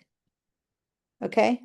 Or I can leave this off and go, no, I think one mask is enough for everything. Now, I'm not sure that one mask is enough for everything. I have a feeling that I'll want to do something different for the trees than I'll want to do for the grass. Not sure yet about the water, if it should go with the trees or the grass. So why don't we try 3 different ones? I mean, we're just learning, right? Yes, maybe the same thing would work for these, but let's just make 3 different ones. So let's click water, vegetation, natural ground, and let's click on create 3 separate masks. Before I go ahead and create them, are we all good with this? Yeah, no one is like Quick screaming and yelling question. that something's wrong. Yep. When you Barbara? create 3 separate masks, do you create one and then turn that off and then create another one? How about we create them and we'll find out? Okay, I can wait. Let's say we're not going to wait too long. We're going to create right now. Create. And now I'm going to show you that here we have vegetation, water, natural ground, and the original one, which was the sky mask. Okay. So we can click on the water one, click on the water one, click on the natural ground, work on the natural ground, or click on the vegetation one and click on the vegetation one. They are 3 separate masks. Got it? So if we start with water, vegetation, that's the top one. Start with vegetation. I am going to now go down to the light, and you can show overlay or not just to see what you're talking about. Oh, it's trees and grass. Okay. And you can add and subtract. I'm not going to do that right now. I'm going to say, okay, I'm working on tree and grass at the same time. Okay. So now I see what vegetation is all about. And now I'm going to go over here and go, maybe the exposure takes care of it all. Okay. Right there. So you kind of look at it and go, oh, that's what's being affected. Like what it does Okay, to the I'm pretty trees. clear, right? Now I'm going to double click. And now I'll go, well, maybe I just want to lighten it a little bit. And then maybe I want to lighten my blacks, darken my blacks, lighten my whites, darken my whites. Okay, so right now we're still working with the same set. Yes, can you go over here and change the color and the saturation? You can, but I'm just trying to, for now, keep it down to what's in the light, okay? Unless you're, advanced with Camera Raw and you want to go play with something else. But for those of us who are following the steps for the first time, let's go ahead and see whether do we need to move highlights, lowlights. Well, be careful here with highlights because the trees and the grass don't have many highlights. And when I adjust my highlights to the right, look at the halo I'm creating around the trees. So you have to keep an eye on what's happening. Would it be better to zoom in? Yeah, you could zoom into 100% to see the details, but you got to be careful because if you do that, you lose sight of the everything. But what I like is that when I did that, I discovered that there is a halo already around the trees, and that's inevitable. It's a very hard masking to do, and I darkened the sky quite a bit. So maybe I do need to bring down the highlights. It won't make the trees and the grass any worse, but it kind of got rid of that weird halo that I had there. You see that? And I might have not noticed that had I been fitting in screen. So when I do this or that, and I go, ooh, something weird's going on, then checking that area that's weird at 100%, and where I went over here to 100%, then I'll go, oh, I like that. Now I don't have that weird highlight. I don't have that weird thing going on. Let me see how far I need to go. I don't want to go overboard. I see as much as I need, and that's it. And then let's go back out and see the hole. Like, did I mess anything up? Let me see. If I leave it there, let me try again. From there to there. No, nothing else gets messed up. In fact, that gets fixed as far as I'm concerned. All right, so that's a good one. Then I work with the next one. You know what I mean? Let me see. Right to left. I'm like, oh, if I open the shadows, that really does a good job on the trees there. Am I losing something by doing that? Not necessarily. Okay, let's go to 100%. And now let's see. I'll move the shadows to the right. If I go too far, it gets a little bit kind of, flat. How about that much? Wow, I didn't even know I had bushes there. It looked like such a big now. Oh, those are bushes. Okay, that looks good, right? So I kind of expect each area. And then I go, if I go too far, maybe backing up a little bit, let's go to the darkest area, which is about here. And, it's fine to have some dark bushes after all. Bushes do look dark, especially at sunset. I don't want to see them like it's midday, but I also don't want a big deep hole in there. So how about somewhere over there? Let me see. Now I go back. See how I'm kind of inspecting the different areas? Then I'll go, is white's going to make any difference here? Oh, it looks like white does make a difference. First of all, if I give a big white, I have a lot of halos. Okay, that's not a good idea. If I take away the whites, does that make a difference? Well, it's getting dark. Do I want it darker? Maybe not really. I think I was happy with it being where it was. So maybe not much white. I don't know, maybe a little bit darker. After all, we're trying to make it look like sunset. Okay, maybe I'll darken it a little bit, So anyway. And then the blacks is very punctually the very deepest blacks. And as I move those very quickly, my stuff goes either kind of flat looking if I lighten it, because I lose my blacks. But if I darken it, I very quickly lose my blacks. So I don't think I'm going to do too much of that. And I forgot to turn these two on. And that was important because look what happens the moment I start moving my blacks to the left, I'm getting clipped blacks. Okay, so I'm not going to go darker. And I don't see the point of lighter. So I think I'm going to leave my blacks where they are. Now I do have all this weird stuff going on in that area that was the color. So it looks like I did something weird to my whites. So let's go see what I can move to fix those whites. Do I need to back off?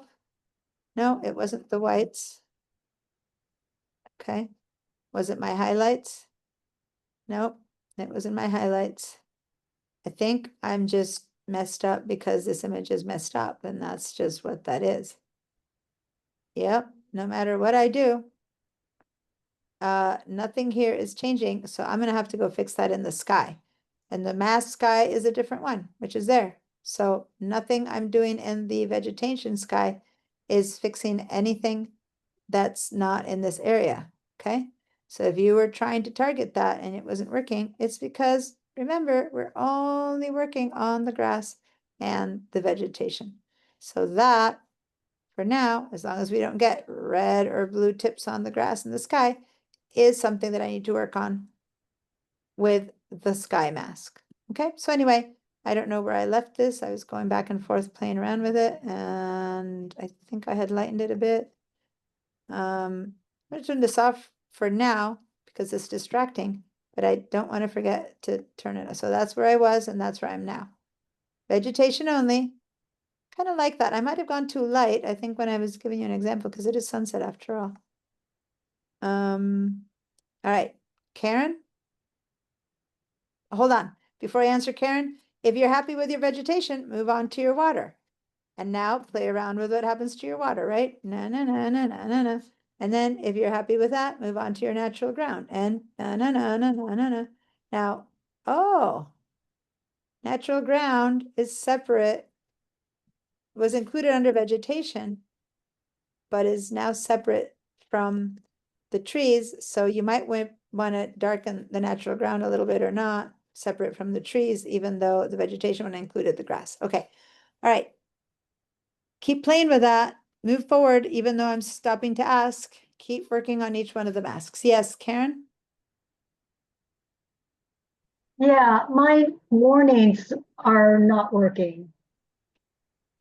Your warnings only will look like they're working if you're having problems. Meaning, if they're not working and they have a little white box on, that means that your stuff isn't getting clipped. So mine is getting clipped. I need to go back to my mask where they're getting clipped, and I need to figure out what's happening. Do I need to change my exposure? Do I need to make this whole thing much darker, which does seem to fix it? There we go. So when I don't have that turned on, it looks like they're not working. It's just that there's no clippings. You would have to have exposed incorrectly and have clipped stuff for them to look like they're working. So for you to know if they're working or not, just make sure they have a white box around them. If you click on them and there's no white box around them, they're off. You clip on them and there's a white box around them, they're on. And if you don't see blue or red, that means you don't have any clipped tones and they're working. You just don't have any clipped tones. Does that make sense? Yeah, okay, that solves my problem. So now I went back to my mask. I brought down the exposure. I got rid of those clippings, clipped tones, and now I'm going to go back to my water. Okay, so they're on all right, but now I don't have any clipped areas. Now I go back to my water, and now I'm going to go and treat my water. And do I want my water to be lighter or darker? Ooh. Okay, what's that, Barbara? You know, I don't remember how to turn my clipping warnings on. Okay, They're just off. clip by clicking on, off, on, off. Just point to it and clip. And a white box surrounds it, that means it's on. If a white box doesn't surround it, that, or a little tiny faint white box surrounds it, it's off, that's on. Okay, that's off, Doesn't that's on. do anything. If you turn them on and it doesn't do anything, that's good news. That means that you're not, you don't have any clipped tones. You would have to have a high exposure like there to have something happen. And that means that I've got white without detail. So if you turn them on and nothing happens, that's great news. Okay. That means that you don't have any tones that are going out of whack. I've got a triangle with an exclamation mark in that rectangle. In this rectangle where click, if you have an exclamation mark, click on it. That means that you need to redraw, like over here. You just need to redraw the histogram. It needs to refresh the histogram. If you have a triangle, go for it. Clip on it to get it to refresh. All right, I'm not too sure what I want to do with this, the water. That's a bit more like what that water is. It's kind of brownish, dirty, but that doesn't make it very pretty. Maybe the water was fine the way it was. Do I like some shadows on it? Maybe, but do I need to distract from the sunset? I don't know. That's giving it more tone. I don't have much of a opinion on this water right now, so maybe I'll just kind of lighten the shadows so I see more reflections. And then later I can decide if I like that more or less. It's There we not go. on. Now I'm going to go to my natural ground. And my natural ground is my grassy areas on two sides. And this is the one that had some weirdness as far as if I show the overlay, see how it's missing some bits and pieces right there? No, it's not right. It's not on at all. Okay, then hang in there, Barbara. I'll have you share. It's okay. Let me just show you how I would try to fix a little bit a mask that's wrong. This natural ground one, for me, is missing some pieces. Does that make sense? I can either be fine with it because I'm not going to make such big changes, or I can try to fix it. So everyone watch. Let's click on your natural ground mask and turn on the overlay, right? And you'll see that it's trying to grab the grass and the edges of the canal, but it's missing some of the edges and the rocks of the canal. And yet it grabbed a little bit of the river here, which it shouldn't have grabbed. So I'm going to go ahead and I need to add to that mask. Okay, I'm going to click on add to the mask. And with a little brush, I'm going to draw and add a little bit of, basically, it's like I'm painting some black, some white or black onto that mask so that now I've added those pieces. That is vegetation, I guess, so I'm going to let it sit. But now I need to subtract this piece, which is river. So I'm going to go subtract, brush, and I'm going to go ahead and have it not affect the river. Now, I'm doing this, so this is brush 1, which is the add. Now, I'm going to go at 100% because I'm not, whoa, I didn't mean to do that.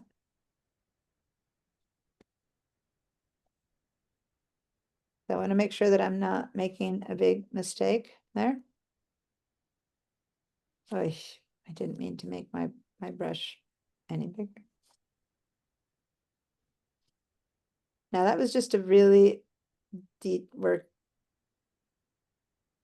little bit of work on that. Ah, why are you doing that? There we go. Let me work on that natural ground now.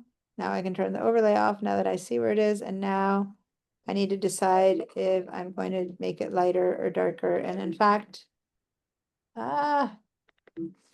that's my, so now maybe I want to make that grass and that thing darker, but see how now it's including those areas, right? Because I used a brush to include take away. So it's a version of what we did before with black and white. Okay. So anyway, I'm going to put it in the middle and yeah, I don't know that it needs anything, to say the truth. I think I was already okay with it with vegetation. So maybe I can even get rid of this mask. Maybe I want it a bit lighter. I don't know, maybe I want some contrast. Maybe I want a little bit of a lighter grass so that it stands out from the vegetation over there, give it some depth. Sure, I'll do that. Más abajo, mami. Mami. Mamá. Sonido, muy fuerte. Okay. So maybe, yeah, maybe I'll make it a little bit lighter so it stands out a bit from that. Again, it's a choice. So now we have finished. Now we go to this mask. And so now I have whole bunches of masks and I can just drag this down to see them all at the same time. All created automatically. And if I go here to the before, don't toggle that one or that will reset all the masks. You just want to toggle the eyeball and go before and after. And now I'm going to turn these guys off so that they stop messing up. Before and after. Before and after. And now I go, ugh, I don't, that sky doesn't look too real. I don't like it. I really don't like how that sky looks now. So I'm going to go and play with the sky again, okay? And I'm going to go to the mask, get my sky. And the problem with that sky is if I make it lighter, see if I can down the highlights and yet up the exposure. The moment I up the exposure or up the whites,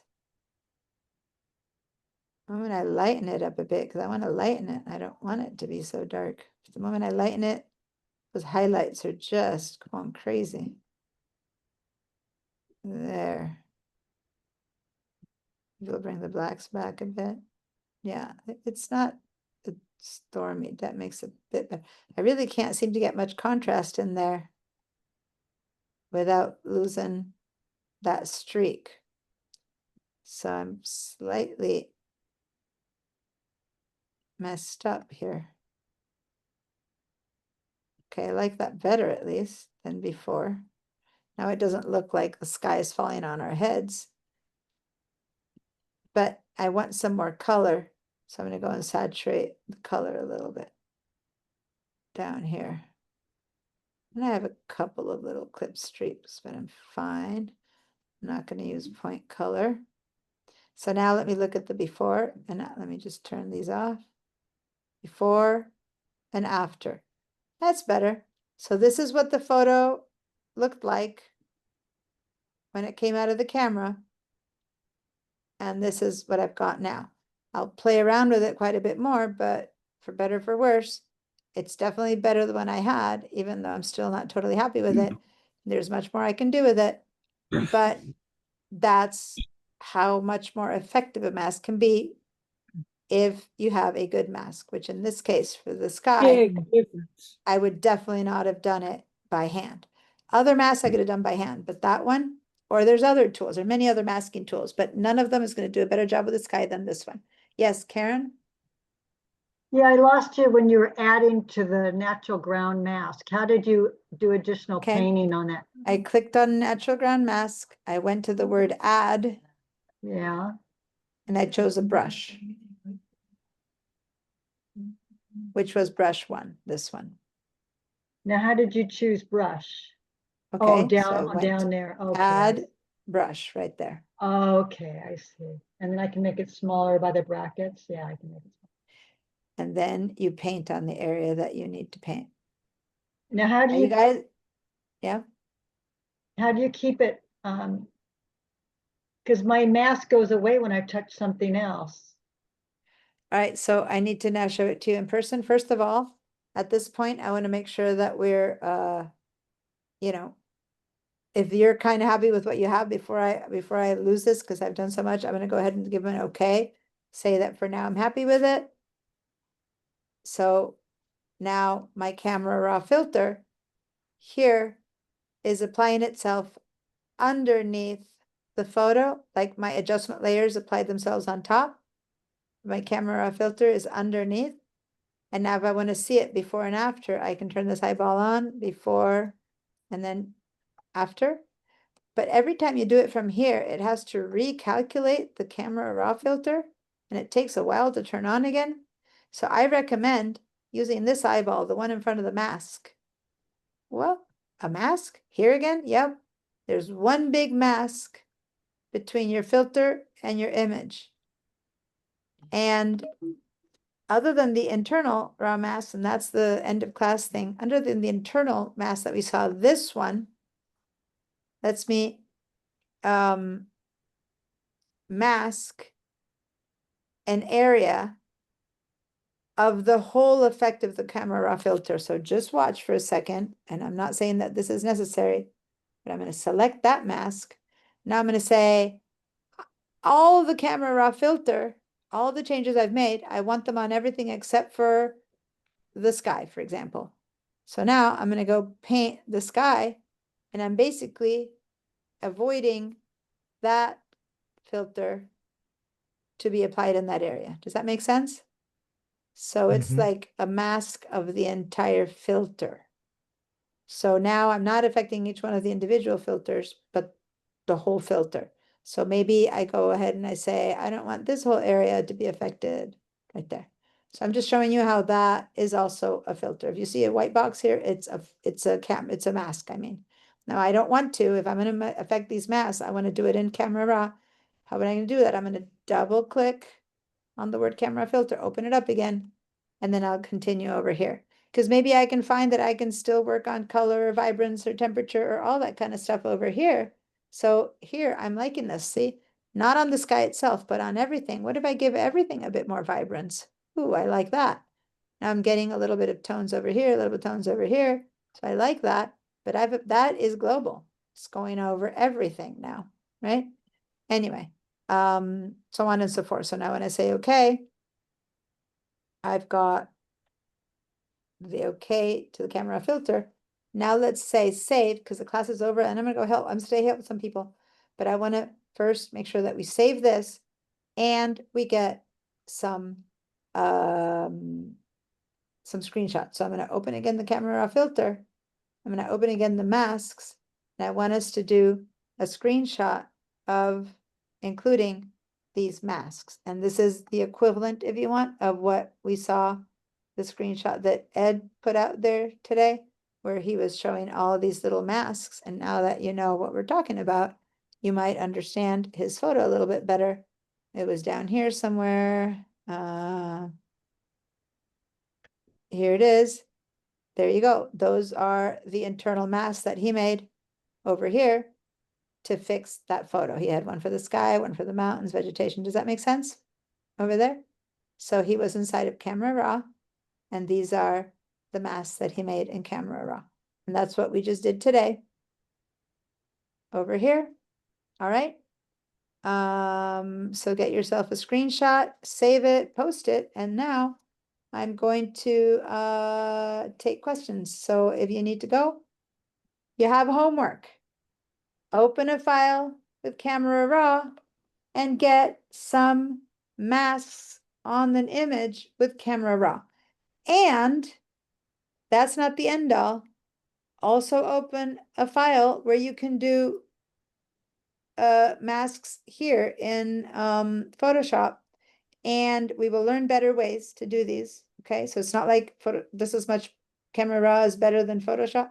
The ones I made you do here were really brusque for you to understand the concept, but we can make some great masks, and in fact, even more detailed, because we can choose what to select when you're in Photoshop at a pixel level. So they're just two parallel awesome tools, two ways of making masks. And give me some masking samples. You guys did great. You put a lot of good stuff from last week. Please keep doing that work this week and give me a lot of good stuff with new photos for next week. Okay? If you need to go, please go. If you are going to stay, then to hear the questions, please stay. All right, see you next week. Yes, Karen, what's your question? I'm gonna go ahead and share. Go for it. Okay.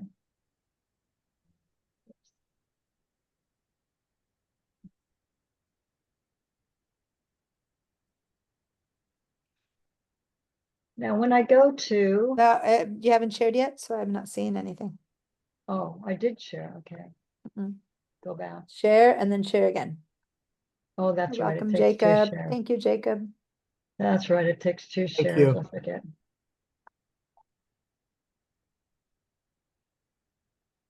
Nice to see you, Okay. Moni. You popped in and There, out I've very got to quiet share today. again. Okay. All right, Okay. here we are. Now I'm seeing your Safari or whatever, your Zoom. So let's switch over to Whatever Photoshop. this is. Okay, let me get that out. Get all this stuff Here we out of the go. way. Okay, Okay. cool.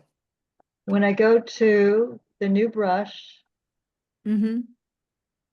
it won't do, first of all, I can't see the mask. Okay, the mask is there, but when I try to go to the new Okay, brush. stop. To see the mask, you need to click on Show Overlay so that it stays on. Here. I made a circle around the box that you need to click on. Okay? Look for a Okay. pink box, Show Overlay. There Okay, we so then go. when I go to Now the new you can brush, see then where it's missing.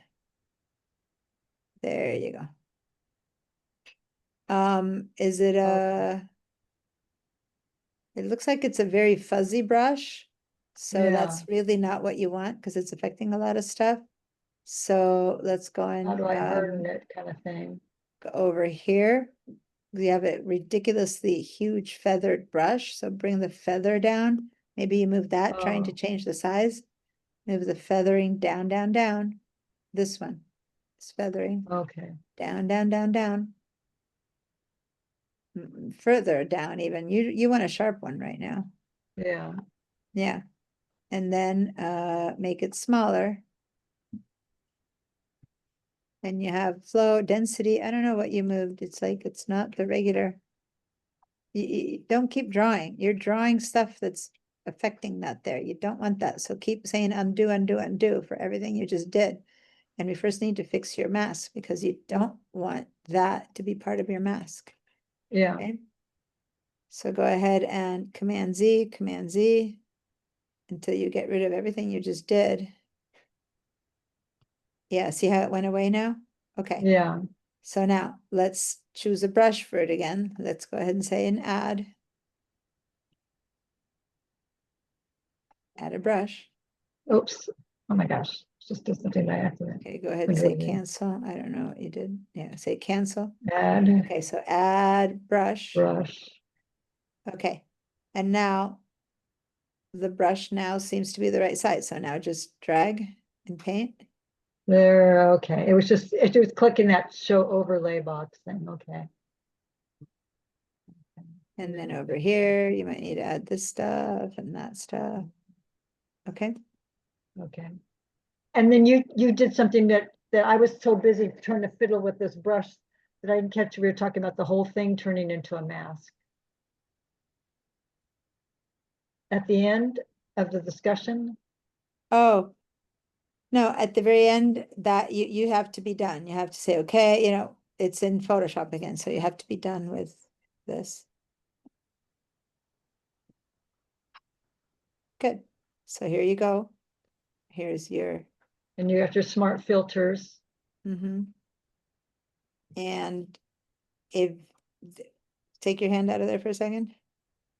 Okay, so this is your raw filter, and that's the mask that you can use if you want to diminish some of what you did. So say that you Okay. want to darken or lighten the effect on this, you can use this mask if you don't like what you did, or like that. If you want to just mask the effect of this filter, this is the mask that you use. Now, again, Okay, so I those are the doubt that smart I filters. wouldn't really use it for that, but that is a mask, basically. That white box is a mask, and this is what So you would that's what be we got masking. from the raw filters going from, Yeah, what yeah. was that bridge or whatever? No, you're in Photoshop. This is a smart filter. It doesn't matter if it's raw. There's many other filters that we didn't use. Every time you use a filter, you can affect that with this mask, okay? But Don't when we ask did more. filter, did we go Yeah. over to bridge? Did we move back to bridge, right? Nope. We went to filters inside of Photoshop. We went to filters right here. Oh, I lost my, We went to filter We up went to here filters. or here we go. We here. went to filters inside of Photoshop, and we chose a Photoshop filter, which is called Camera Raw. But there's a ton of filters. All of these are filters. We just happened to choose the one. Wait, you left it, so I can show you again. Go back to filter. Oh, okay, so we were in filters in Photoshop, not in bridge, okay. Go back to filter for a second. So this is a Okay. question that could be clarified for everyone. This is Camera Raw used as a filter. Every one of these things that are here under the word filter are different filters that we can use. We used one of them, okay? Okay, Now, Camera Raw can be used on its own or as a filter. And inside of Photoshop, you use it as a filter. Outside of Photoshop, you use it on its own. Okay? okay. All right. There's so much, and there's so much. I know, and this is barely brushing the surface, but hey. We could take these can- classes forever with you, forever Yeah, and ever. some of these people have been here forever, or they go away, they play around with it, and then they come back later once they've practiced what they've gone. So yeah, I would always recommend stay in the classes and keep learning, because each time I'll teach you something different.